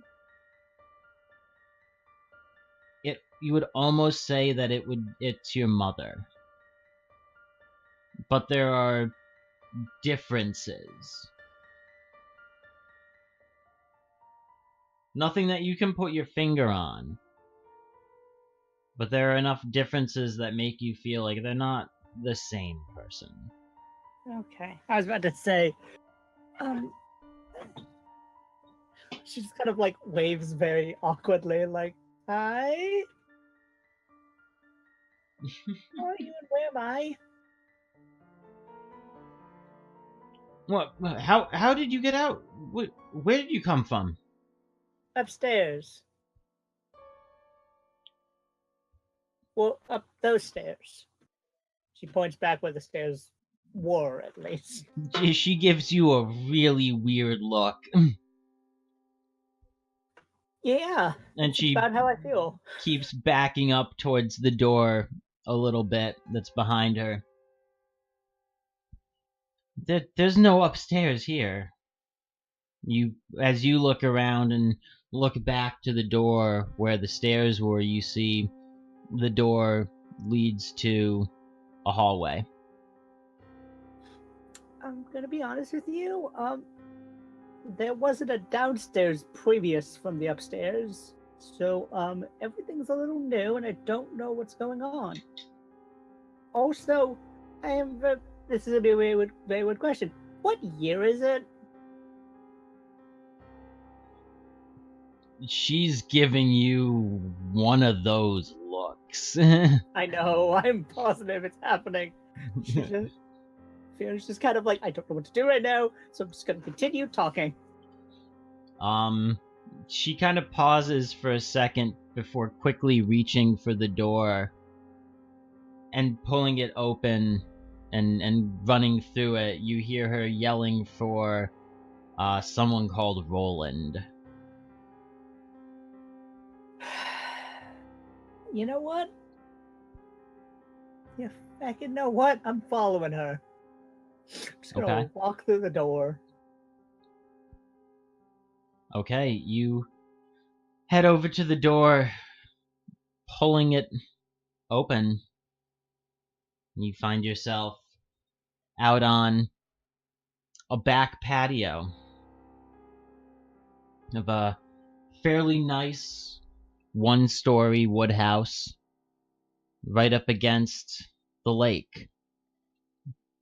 You can see the woman a couple 100 feet from you at this point, running down a path into the woods. Looking around quickly, you notice that the path that she's running down seems to lead towards a older but newer looking version of the Whittabaker home.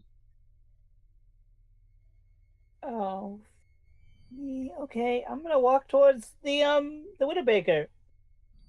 I'm gonna walk towards the Whittabaker cabin, and the entire time Fiona's just going, "This is really weird. She looked like my mom, but she wasn't my mom, as far as I can tell. I don't know who Roland is, and the what? I went back in time. What the fuck?" Just as she's saying this, as she's just walking along the path towards the newer, older Whittabaker cabin. Okay. You continue walking down the path around the lake. You get the feeling that this is the guest home, the servant's house that you read about in the journal. Yeah, with the daughter who lived in the oh God, didn't have an okay. That like answers like 5 questions I actually had. Okay, cool. This is less terrifying. Oh wait, that's not true. Oh, so it's more terrifying because there's literally no. Oh no, there is music. It just was very quiet. Oh yes, no, it's just been quiet. Yeah, I guess I just walk up to the creepy Widowmaker. Okay. The path is fairly long. It's next door, but it's still a good 4 or 5 minute walk over to the Widowmaker house. As you are walking down the path, you've lost sight of the woman. She rounded a couple corners ahead of you and ran out of sight. However, you hear a noise.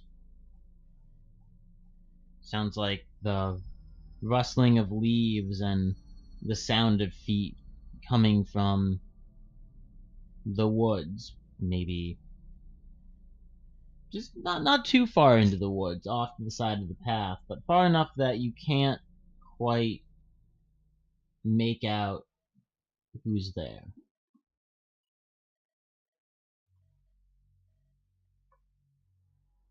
Fiona's gonna start to go quicker. Like not like running, but quicker, and just gonna like spare like every like couple steps, gonna spare a look at the forest because that's unsettling, and she doesn't know what to do. Okay, you continue to quicken your pace. You hear the sound of feet. They're keeping up with you in the forest. They're very quick. They sound like whoever it is running.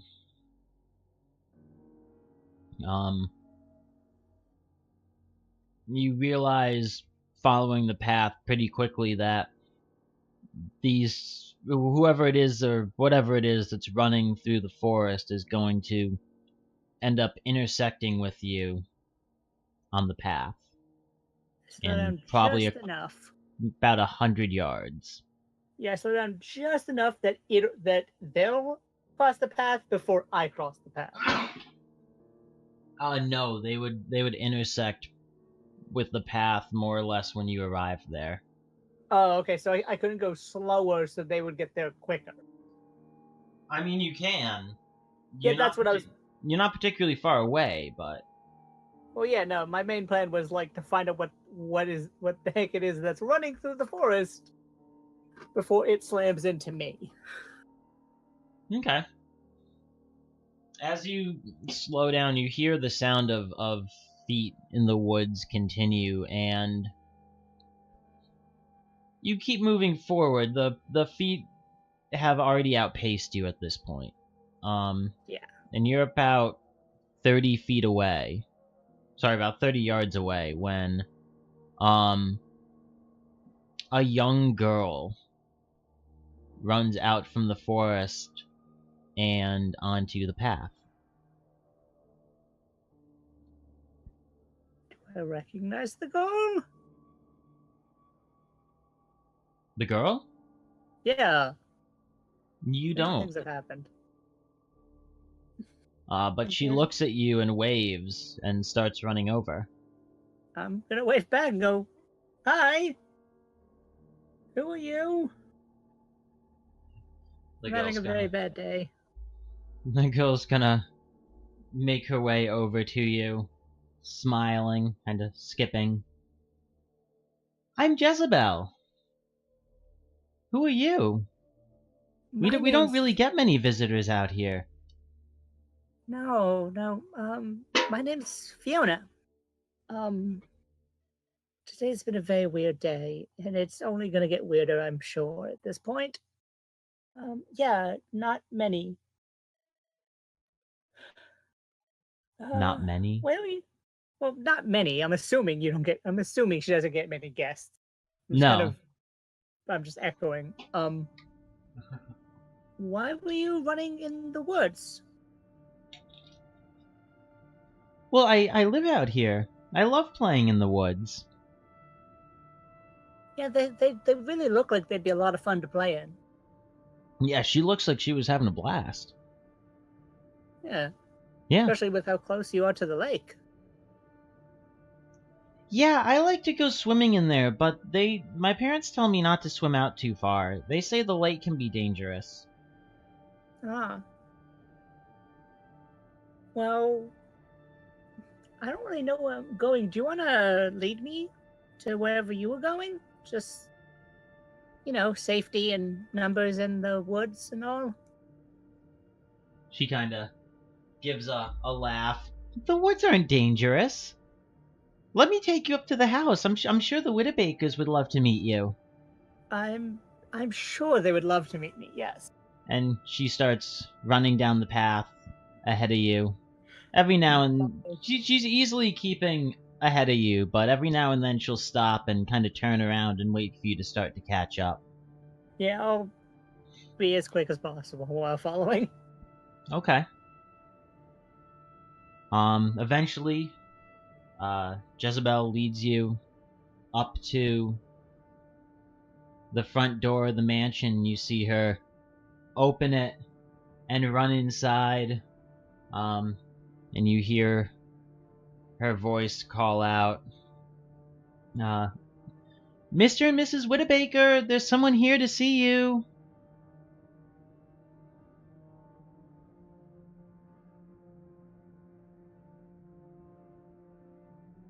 I'm just gonna kind of wait. I'm like, I'm just like, yeah, hi, here to see you.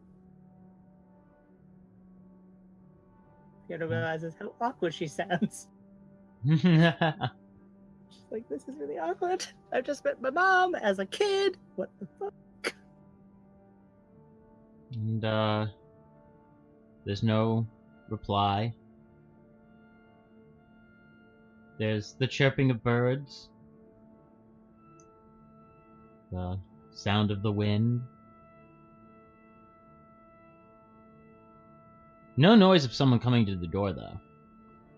That's weird.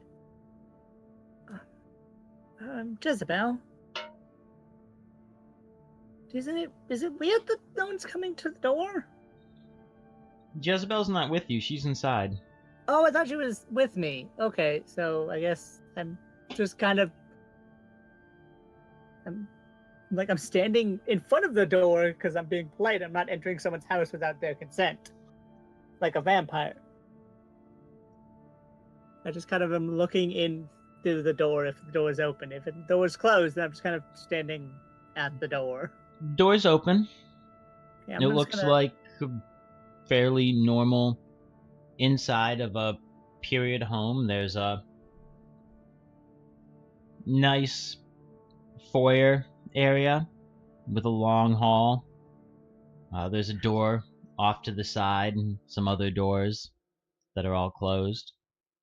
It looks like the house I was just in. Yeah. No, it's definitely the house you were just in. I thought so. Oh man, Fiona's first thought is I want to look at this house, but second thought is I went back in time. Time travel is possible. What the fuck? And just kind of leans in, but does not enter because she doesn't know what year it is, but is figuring it's probably it's the mid-1900s at least. Okay. Early 1900s. Yeah, mid-1900s, because her mom was probably not that old last time she saw her.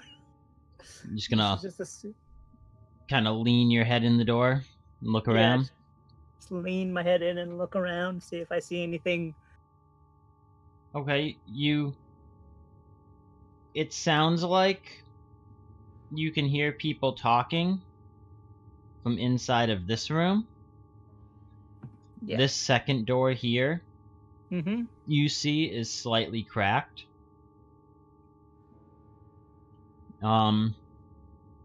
You also noticed this door here, Yeah. which seems to have a thin layer of frost forming on the door handle. That's super duper fucking weird. I guess Fiona's gonna like step inside and go, "I'm sorry." Just like yell, "I'm sorry" to the house at large as she steps inside. She was raised right.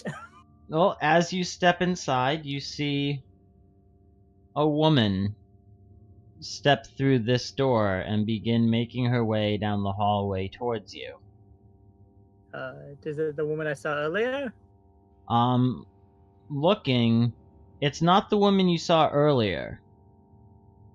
It's the woman In the painting. from the painting. Oh, And she shit. walks down the hallway with a smile on her face.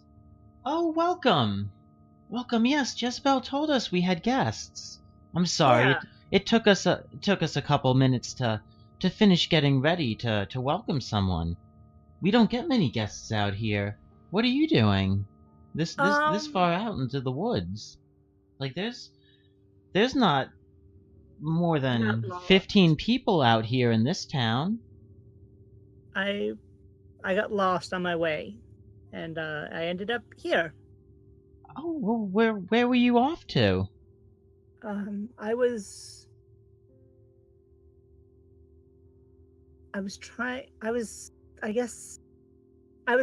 going for a bit of a walk, and found myself here. Don't know how long it's been, I'm gonna be honest. She kind of looks a little bit surprised. "A walk? I've never seen you around the town before, and geez, there's not another town for what, 30, 40 miles from here? How long have you been walking?"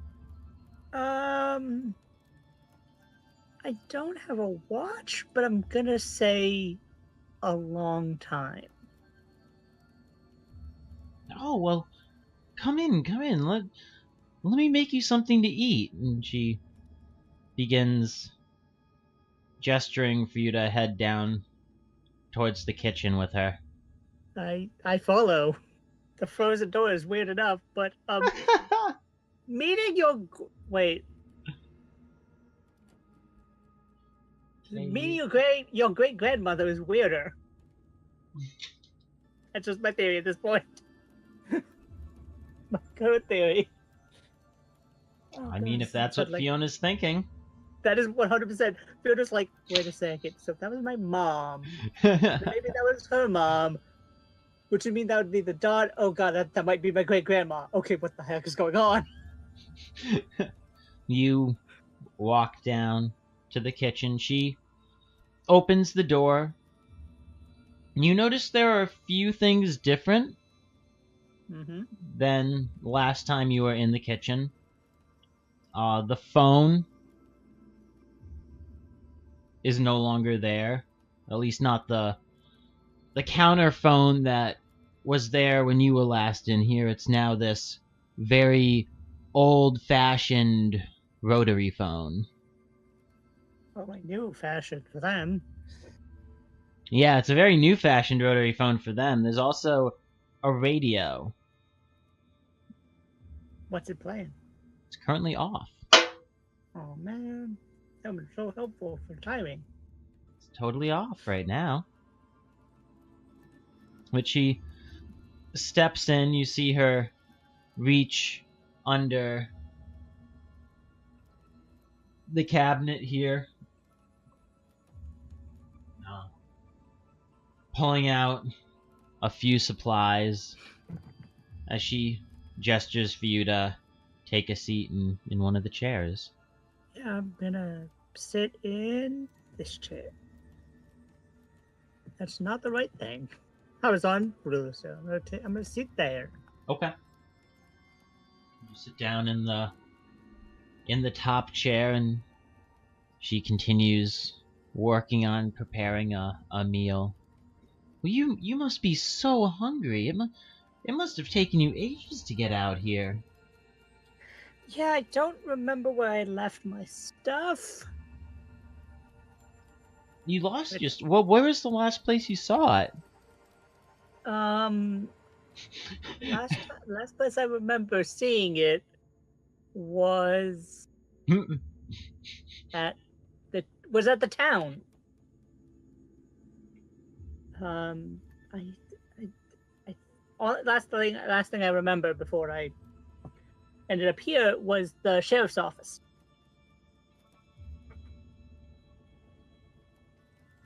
The sheriff's office. She kind of cocks her head slightly, thinking.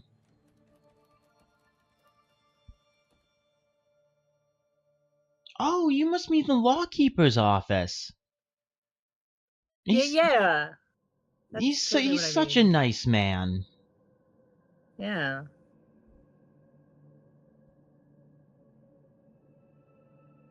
Was Alexa there? Yes. I remember seeing Alexa. She was very excited to see someone. Oh, she's so helpful. She's always willing to welcome people back home. Do I happen to see a newspaper anywhere? Do you want to find a newspaper somewhere? I kinda do. I'll roll the dice. It's 5, right?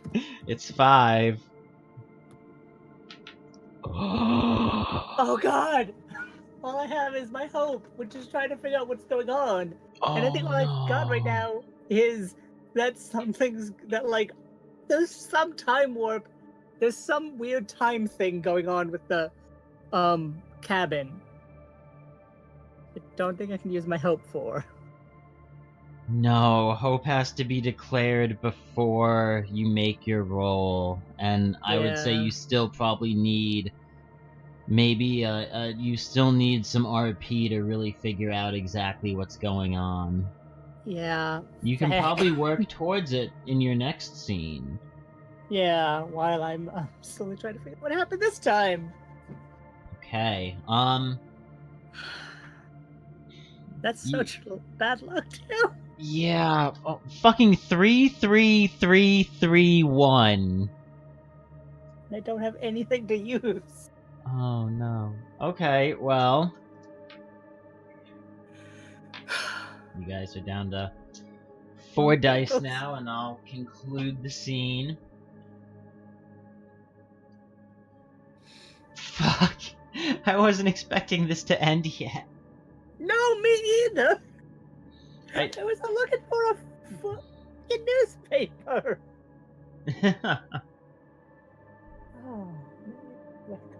Okay.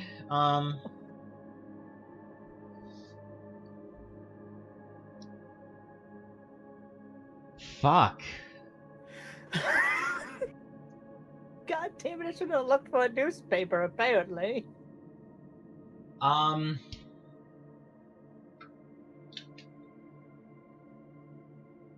You don't find a newspaper.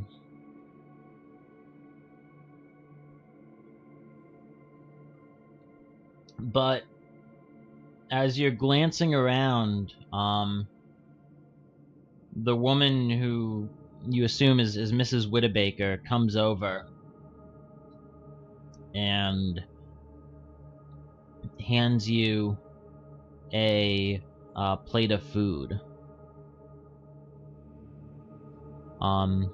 You begin eating it, and you hear this door slam shut. You'll hear it open and then slam shut. And the woman says, "Oh, I think my husband just came home. I'm sure he would love to meet you." I'm sure he would. And with that, we will go to the truths.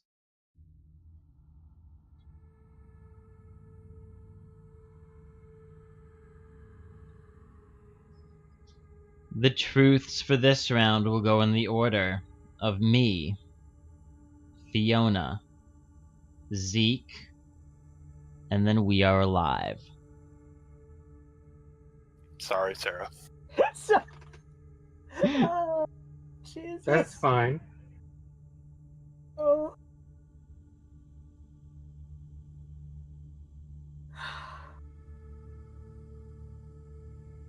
Oh boy, I can't wait to freeze through this in this room. It was death. I'm back in time. Back before I was born. Okay, what's going on?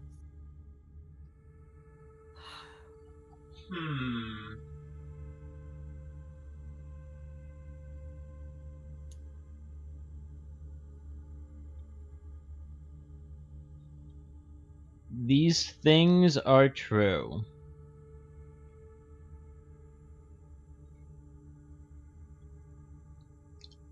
Fiona, Yeah. a larger man walks into the kitchen.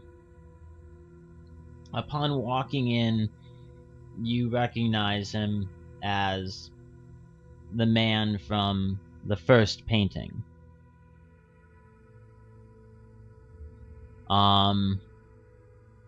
As he walks in, he's carrying what looks like a newspaper in his hand.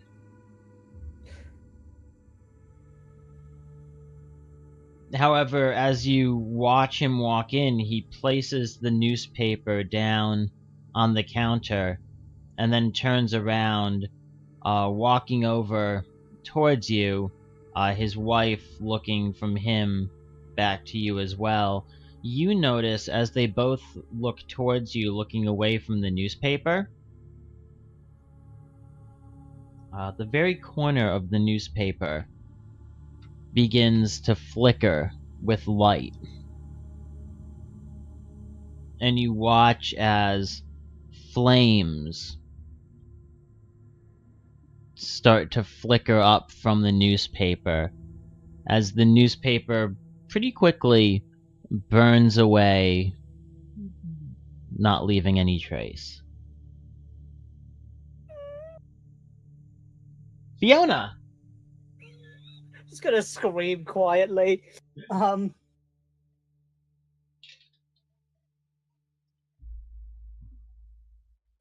I actually. God, this is really hard. There is. Oh, there's a fire poker by the fireplace that could be used to, attack a door. Okay. In the in the tapestry room. Okay. Oh, Big Ben. Zeke. Zeke used to be a smoker. Okay. Okay. And 3, 2, 1. We are alive. You're alive. We're getting better. We are getting better.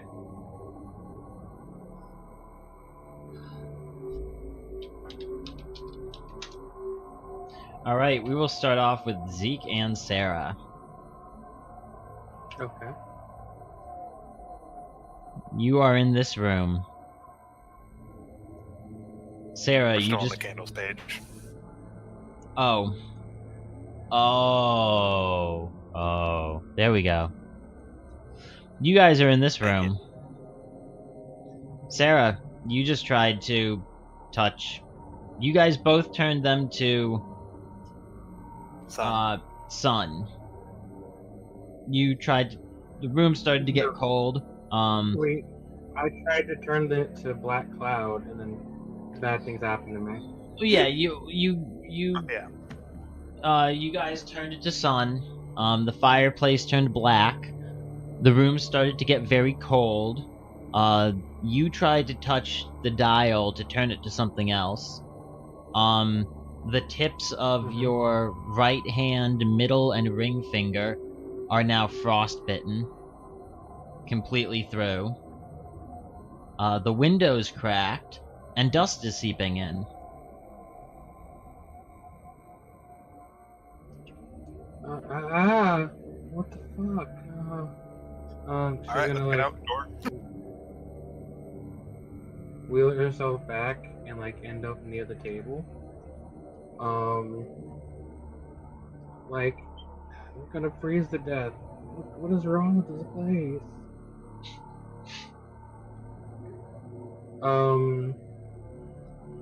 When she like falls backwards in her chair because she just pushes back to get away from the device. Does she notice the fire poker in the fireplace surrounded by ice? Yeah, you notice, sitting right off to the side, there's a fire poker that seems to be covered in a thick layer of frost. Zeke, look, there's a poker, a fire poker. Maybe you could use that to break the door down. Good plan. Gotta hurry. Whatever that dust is outside, I don't want to be in this room. I also When do it not gets want to in get here. touched by it. I'm gonna try to get the poker out of the fireplace. Okay. It's not in the fireplace. It's leaning up against the wall between the fireplace and the cracked window.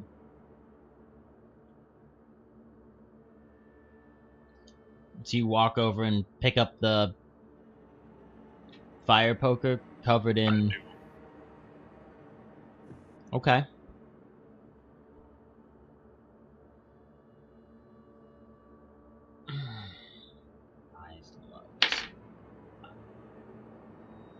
Okay. You reach down, picking up the fire poker. It feels ice cold to the touch, and you can feel this burning sensation on your hand where it's touching the fire poker.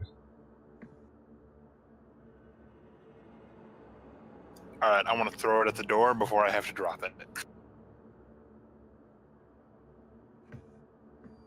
You're going to throw it? I'm going to throw it away from the freezing cold fireplace. Roll me 4d6. Moving on. Oh, no. Like, I almost made you roll to pick it up, but I was like, no, he'll just walk over to the door and we can do it without rolls. But then you threw it. We're gonna die without doing anything. We are gonna die in here. I mean, that's totally a possibility in this game. Oh my god. Okay, fuck. Wish you would be doing that to save. They're in the perfect time to save someone. Alright, Zeke, you... I don't have any ones to reroll, though. Yeah, you pick up the... What are you looking at on the... Yeah, see, I was expecting you to walk over to the door and try to use your hope die roll to, like, break the door down.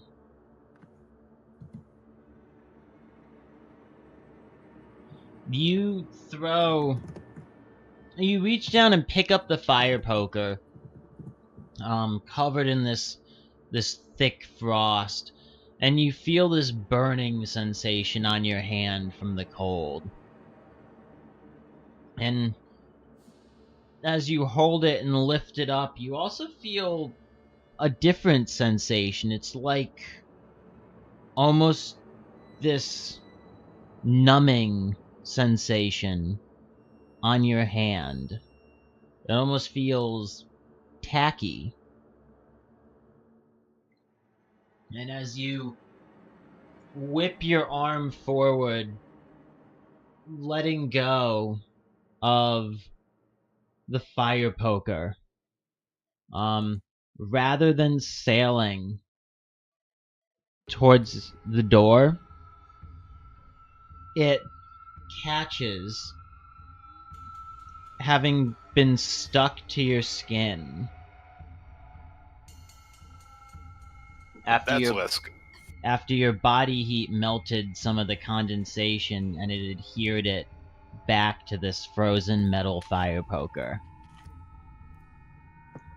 It catches on your skin, tearing the skin on your hand, on your palm, away, leaving your hand oozing large amounts of blood that slowly is beginning to crystallize in the cold in the room. The fire poker and this large flap of skin kind of hanging in the air, suspended off of your hand. Holy Oh shit. my god! It's not normal. I mean, I grabbed some super cold metal and basically licked the flagpole with my hand. I was gonna say, you basically licked the flagpole, except instead of licking the flagpole, you picked it up and tried to throw it. Alright. Truths this round will go me, Zeke, and we are alive. Who was the first one? The Sarah should get one this round, right? No, there's not enough candles. Sarah didn't get one last go round. I know. It starts with the GM, Ah. and then whoever made the dice roll that resulted in the candle getting put out Oh. is where it picks up from. And at this point, we have enough for the GM and for you. Sorry, guys. Next round, it'll be GM and we are alive. The final round, it will simply be and we are alive.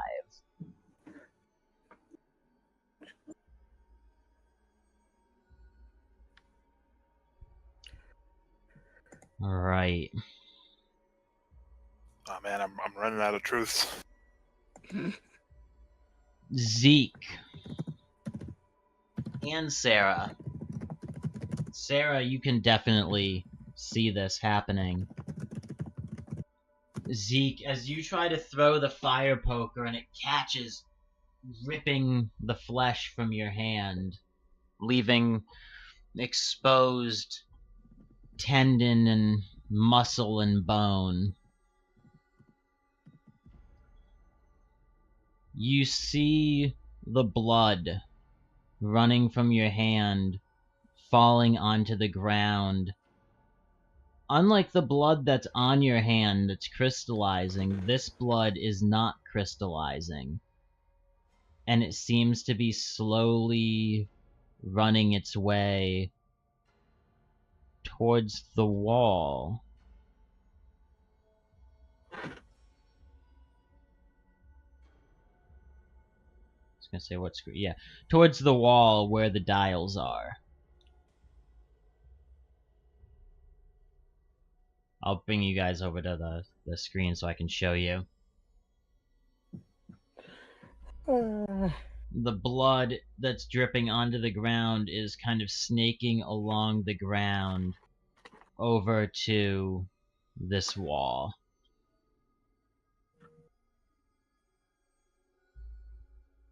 Zeke. Oh boy. Anyone got any suggestions? We're all gonna live The happily. door to the room that you and Sarah are in has mysteriously opened. Ah, that's a lazy cop-out. So was It's mine. okay, I'll make it terrible for you.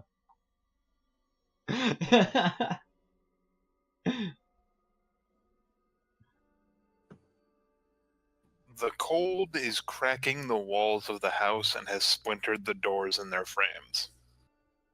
Okay.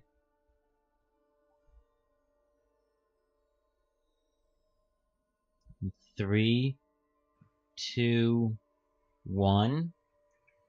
And we are alive. Tentatively. For now. All right.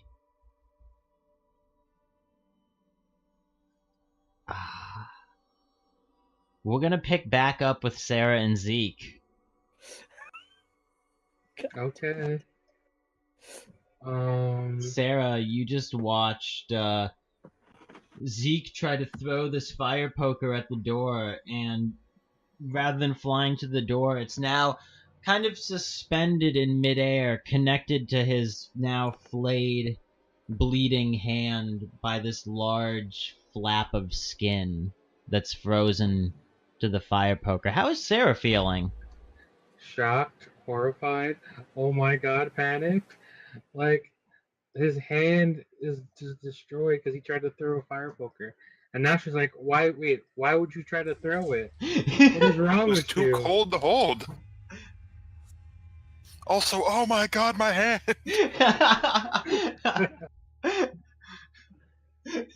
So, she panics and like, so you're saying the blood and like all that is just frozen, except for some that fell on the ground and is now moving towards the bloody.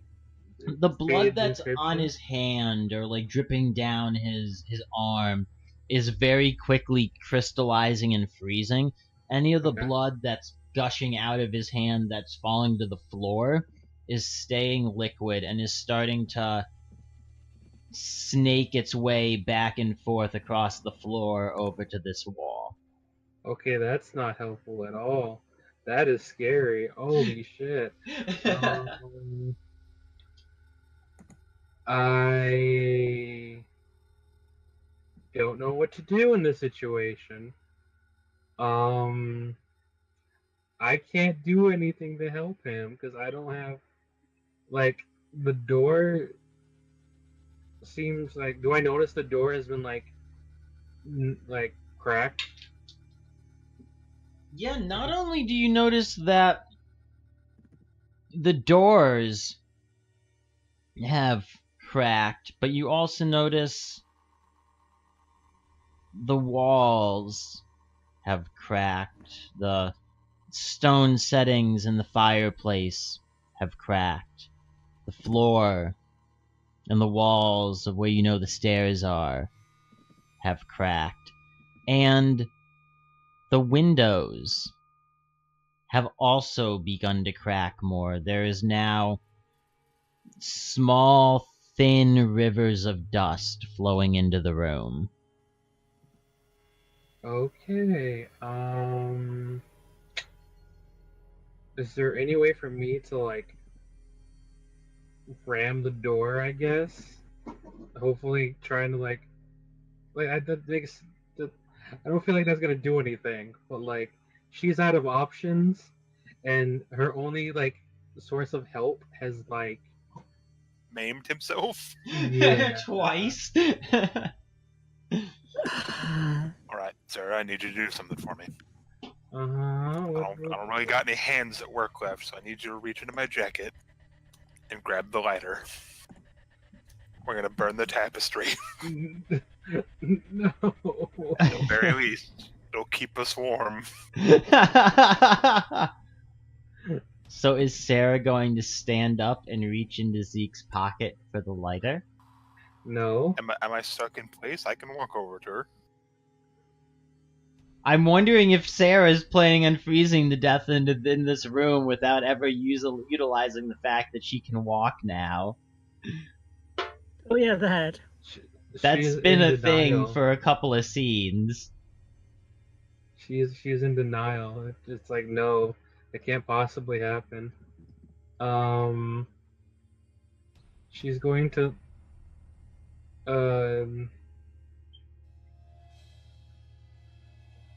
look at him, look at the tapestry, and just turn back like I don't think I know we're freezing, but I don't think that's a good idea. Oh no, it's a terrible idea. I don't think we're gonna make it out of here, but I'm gonna take them with us.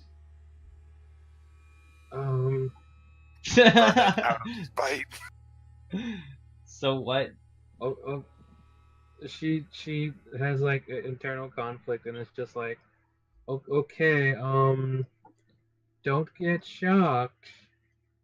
Um, I You can. literally don't need to stand up to get the ladder out of my pocket. Yeah, you don't I need to know. stand. I was wondering if you were going to. No, like she's like, I've been feeling weird for a while now. Weird. Like how? Like feeling in my leg. Thought you couldn't feel your legs like at all.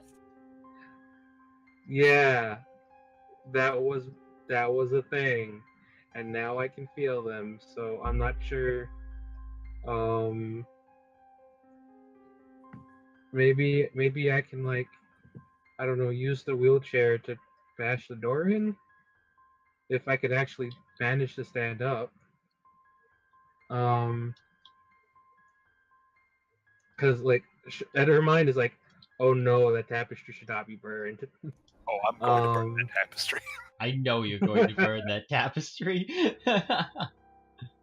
so she's gonna try to stand up, and like this is like years of like her not being able to walk for whatever reason. Um, so like she attempts to stand up and is like, is this like, oh no, she's totally fine, she can stand up, or is this one of those like, um, Should probably go to a bit I of just This is yeah, I like could try to go easily like you stand could up. go run a marathon. Oh. Like I just stand up like You no problem. you just fucking Okay. stand up like a normal person, yeah. Like there's no Um, challenge to this whatsoever. Like you feel perfectly fine. this is, and she just comments like, wow, okay. She's going to pick up her reliable wheelchair and be like, okay, I guess which Been with me for door? years. Yeah. West, away from the Yeah. windows. Okay.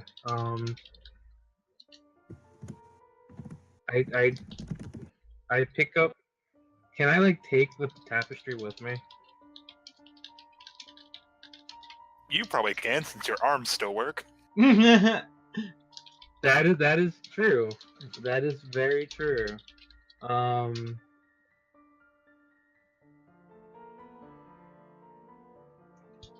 Okay. Um.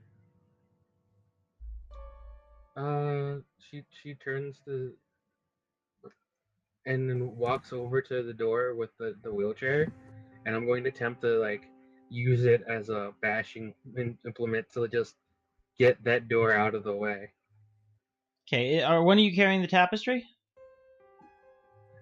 I was going to pick it up Okay. and like put it in a pocket or something. I mean, it's a tapestry. It's like a big rug. Like They're this is not really a fucking thing you can- this is floor to ceiling tapestry. Oh, okay. So maybe I come back for it after Okay, I just beat the throw door it in over my good shoulder. or something. Like I wear it like a cape. Okay, moving You're on. like a cape. Man, Oh, this is not a good idea to wear it like a cape. oh, I'm The kidding. mystical evil tapestry. I'm gonna wear it like a cape. Okay. I don't So this think is a good idea. this is Sarah wearing it as a cape? I'm kidding. I'm not wearing it as a cape. Okay. I was gonna pick it up and then take it with me, but I don't. Now that you're saying it's a large tapestry, I think I might leave it on the table and then come back for it. Okay. No. Throw it over No. my shoulder. We will take it with us. I'm not leaving the dang tapestry. He's gonna bring It's it or important. burn it, one of the two. Fine, I take it with me and I just hold it. I'm gonna burn- Can I just? You're gonna burn it Remember, while one of Sarah's two carrying things. it. Either this tapestry or my portrait. You're gonna burn? Depending on the Oh. state of the portraits when we get back to that room. Okay, well, Oh, just start with Sarah. You are able to wheel back the chair and ram it into the door. As you do, the door shatters. Not like a splintering wooden door, but shatters like ice. Oh, okay.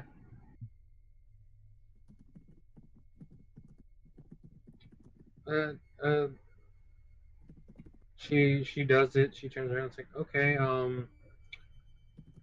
wait, does she see anything like weird on the other side of the door? No, it's a foyer. Okay, so she's like, okay, looks like that worked. I don't know why it just broke like that. But let's go look for Fiona. Maybe she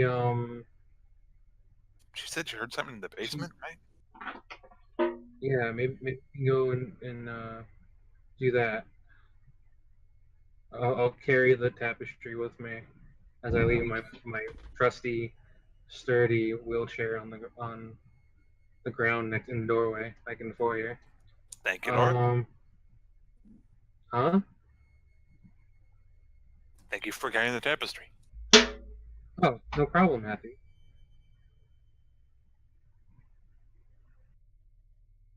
Okay, so you guys open the door To the basement? to the stairs. Oh, Yeah. to the stairs, yeah. Okay. You open the door to the stairs.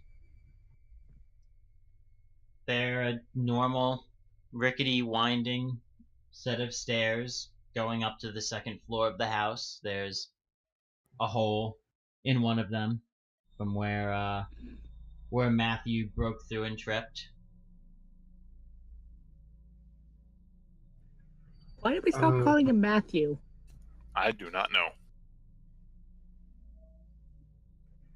So I go, Fiona, she calls out. Are you up there? No response. Fiona, you don't hear V? anything. V, are you there? She, okay, now I don't know what to do, Matthew. Like, she said she was going to the stairs, but now, like,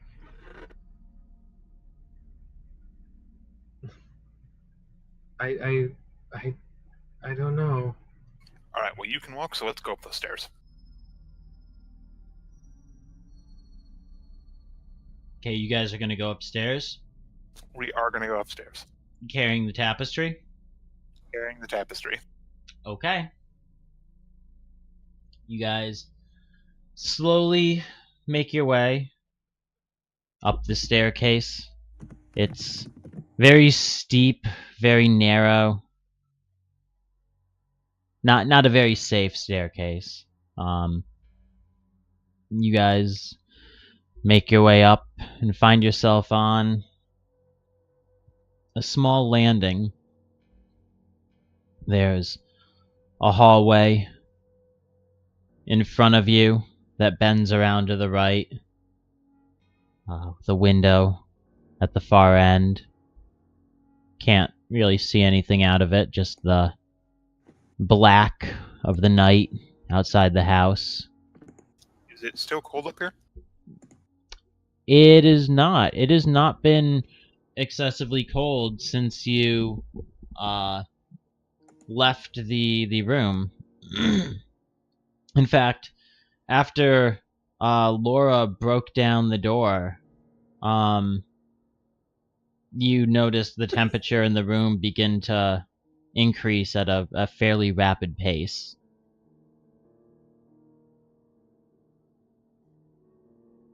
Silent, where are you coming up with names? Don't worry about it. Oh no! What? Oh god, I thought that was a. Oh god. Is that just the most terrifying response I can give you? Just don't worry about it. Yes! I thought it was a mistake. It's not. Oh no. Nope. There are no mistakes. There's only more tragedy. Yeah, I'm So is there- assuming that. Anything up here, like rooms or? Yes, there's a window at the end of the hall. There is a door on the right side of the hall, but that is the only door you see here.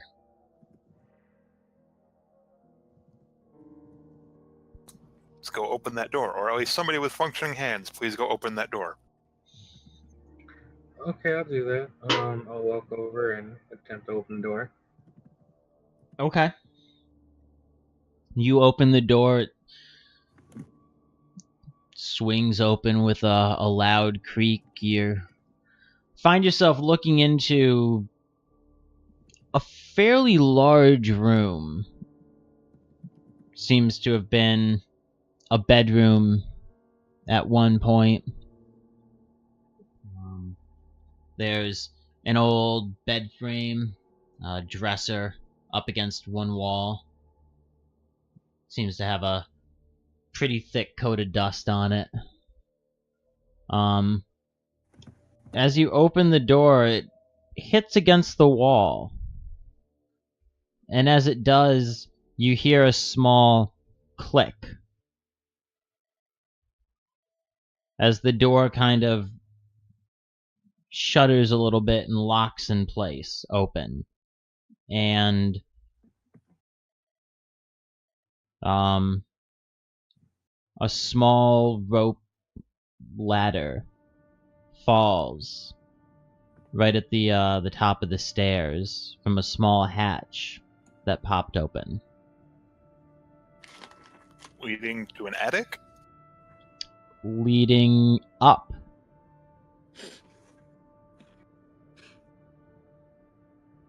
In a supreme twist of irony, the person who now could not get anywhere can now get places, and the person who could get everywhere now cannot climb the ladder because he has no functioning arms. I mean, your arms still function. That left one with the broken collarbone is not gonna function, but yeah, the one with the ripped palm probably could. Hey, the ripped palm would hurt, the collarbone would hurt. As someone who's broken my collarbone before, I participated in a snowball fight after breaking my collarbone of my throwing arm. It's not that crippling. Alright, so we can try to get up the ladder. Yes, you might have to roll to get up the ladder safely, but you can definitely climb the ladder. So I go, okay, she'll look at Matthew and then look at the rope ladder and be like, maybe I should attempt this. I mean, you're certainly going first. Thanks. Well, no, I mean, it's just if I, fall off, I don't want to crush you. Aww. So she'll walk over to the rope ladder and attempt to climb it. Okay. Also, when are we wrapping up? Just wondering. Let me see. We are at. Because you had to go soon, right? Yeah. Yeah. You know what? I think you guys climbing the ladder to the attic is going to be a good stopping point for this. Okay. Hound is in the kitchen, having just watched a newspaper burn away, Yep. talking to Mary and Kurt Whittabaker, Yep. the original owners of the house. Zeke is now Matthew, and Sarah is now Laura, Yep. and they are climbing up to the attic. Yep. Yup. What an okay. I have to write down a terrible idea I just had. I mean, we are probably just going to fail the next 3 rolls and eat it for the campaign. I mean, I am hoping that we're able to get a little bit more story out before you guys just fail a bunch of rolls.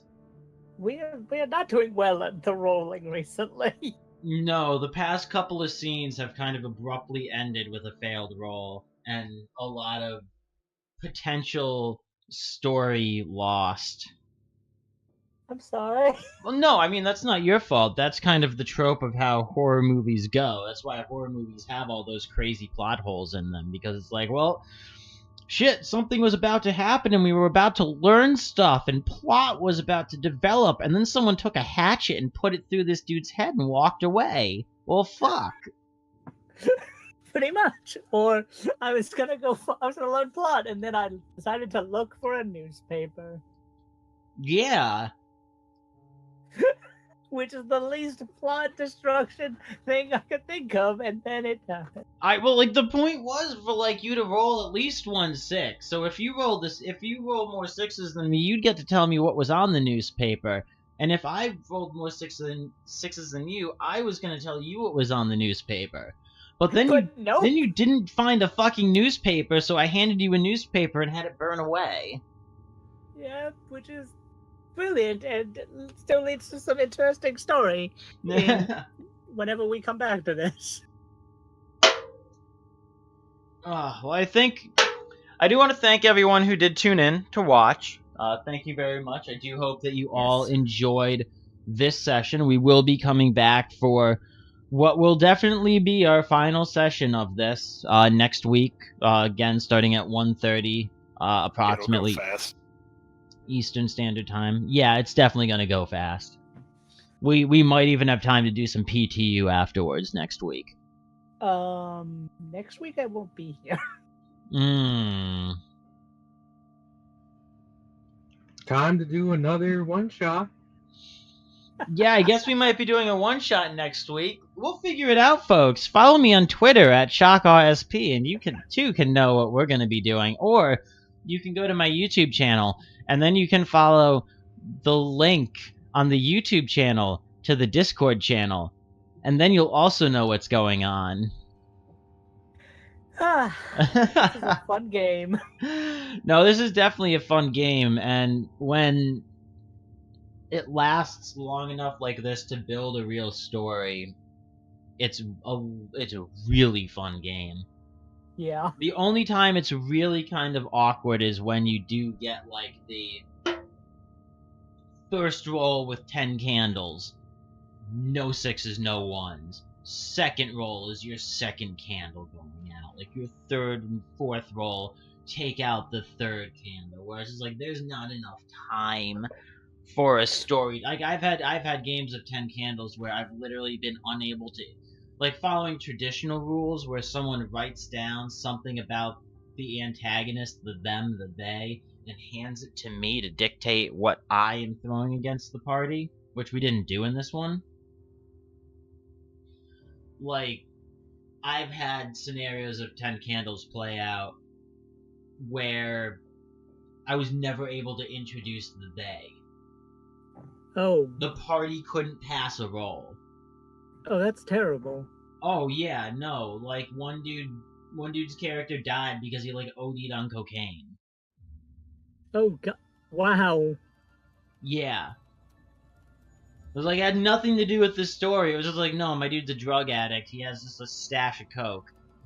He fucking OD'd and died. Like, the most awkward player character death ever. Is like, this is this is nothing to do with horror. This is just... Yep. You guys can't pass a fucking roll to save your lives. You know, that is kind of an interesting thing about 10 Candles, is that, like, in a lot of, the horror things, that you're gradually losing characters one at a time, but that doesn't really transfer over well to an RPG, because then you get people just, like, sitting around not playing.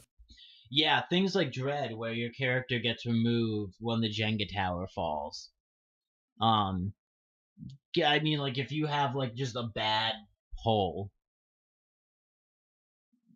can make the tower fall when the tower shouldn't normally fall. Your character's removed from the story. And I mean, albeit that makes it more difficult for everyone else, because now you set the tower back up, you make a bunch of extra pulls for every character that gets removed, so the game moves faster. The more characters you lose, the more dangerous it becomes, but that is also one thing I do like about 10 Candles. No character dies until the final scene. Yeah. And in order to die, your character is going to have to fail that one die roll. Yes. Or if you can think of a really cool way for your character to die, and just be like, my character dies here, please. And you do something really awesome and bypass the die roll.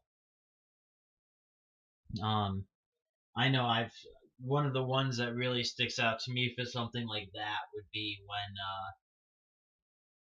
I was watching the Nerds and Stuff YouTube channel.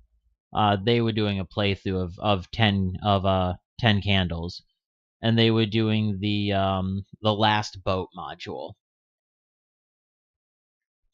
And like they reached a lighthouse, and one of the characters tackled one of the they out of the top of the lighthouse. Didn't have to roll for it. Just tackled this thing out of the top of the lighthouse, and they both fell to the rocks below and died.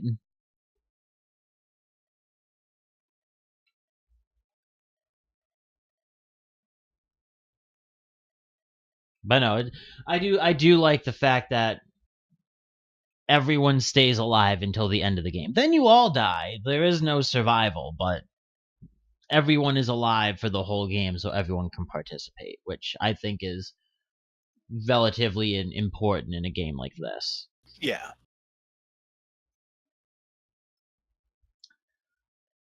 But I do want to thank everyone who did tune in to watch. We are going to be doing a raid here. I'm going to actually be sending us over to mostly Eric's channel. It looks like he's playing some Dead by Daylight, which I feel is an ironically appropriate thing to send everyone over to after just playing a bunch of 10 Candles. For those of you who don't know who Mostly Eric is, he is a Twitch streamer who does a lot of gaming Let's Plays of really just whatever the hell he wants to play. And you can also see him on Saving Throw Show in D&D campaigns such as the Iron Keep Chronicles and other one-shots. I know they have a 4-session one-shot that he GM'd over on the Saving Throw Show channel and Twitch channel and YouTube and whatnot. Really cool dude. I think you guys will really enjoy both him and the game he's playing. So I will go ahead and send us all rating over to him. But guys, thank you very much for tuning in. Thank you very much for watching. I hope you all enjoyed it, and I'm looking forward to the final session the week after next week, because Hound isn't going to be here next week. Again, follow on Twitch, on Twitter, on Discord to find out what we're going to be doing for next week specifically. But yeah, guys, I think that is going to be it for today. I know you guys are looking at this screen of a bunch of games. I know a couple of Nightbot pop-ups came up about games. Keep your eyes peeled for that type of stuff coming back to the channel. I'm getting ready to launch a Minecraft server, a whitelist-only server for Twitch subscribers and Patreon backers once I relaunch my Patreon page, as well as members of the Silver Rising and Curse of the Avatars tabletop campaigns. So anyone who really enjoys what we do here and wants to kind of support and interact with us, you guys will be able to do that in the Minecraft server as well. Once we've hit that Twitch, whatever that next level of Twitch thing is, so that people can actually subscribe and support the channel. But that's enough plugging. I'm going to send this over to mostly Eric, and we will see everyone next week.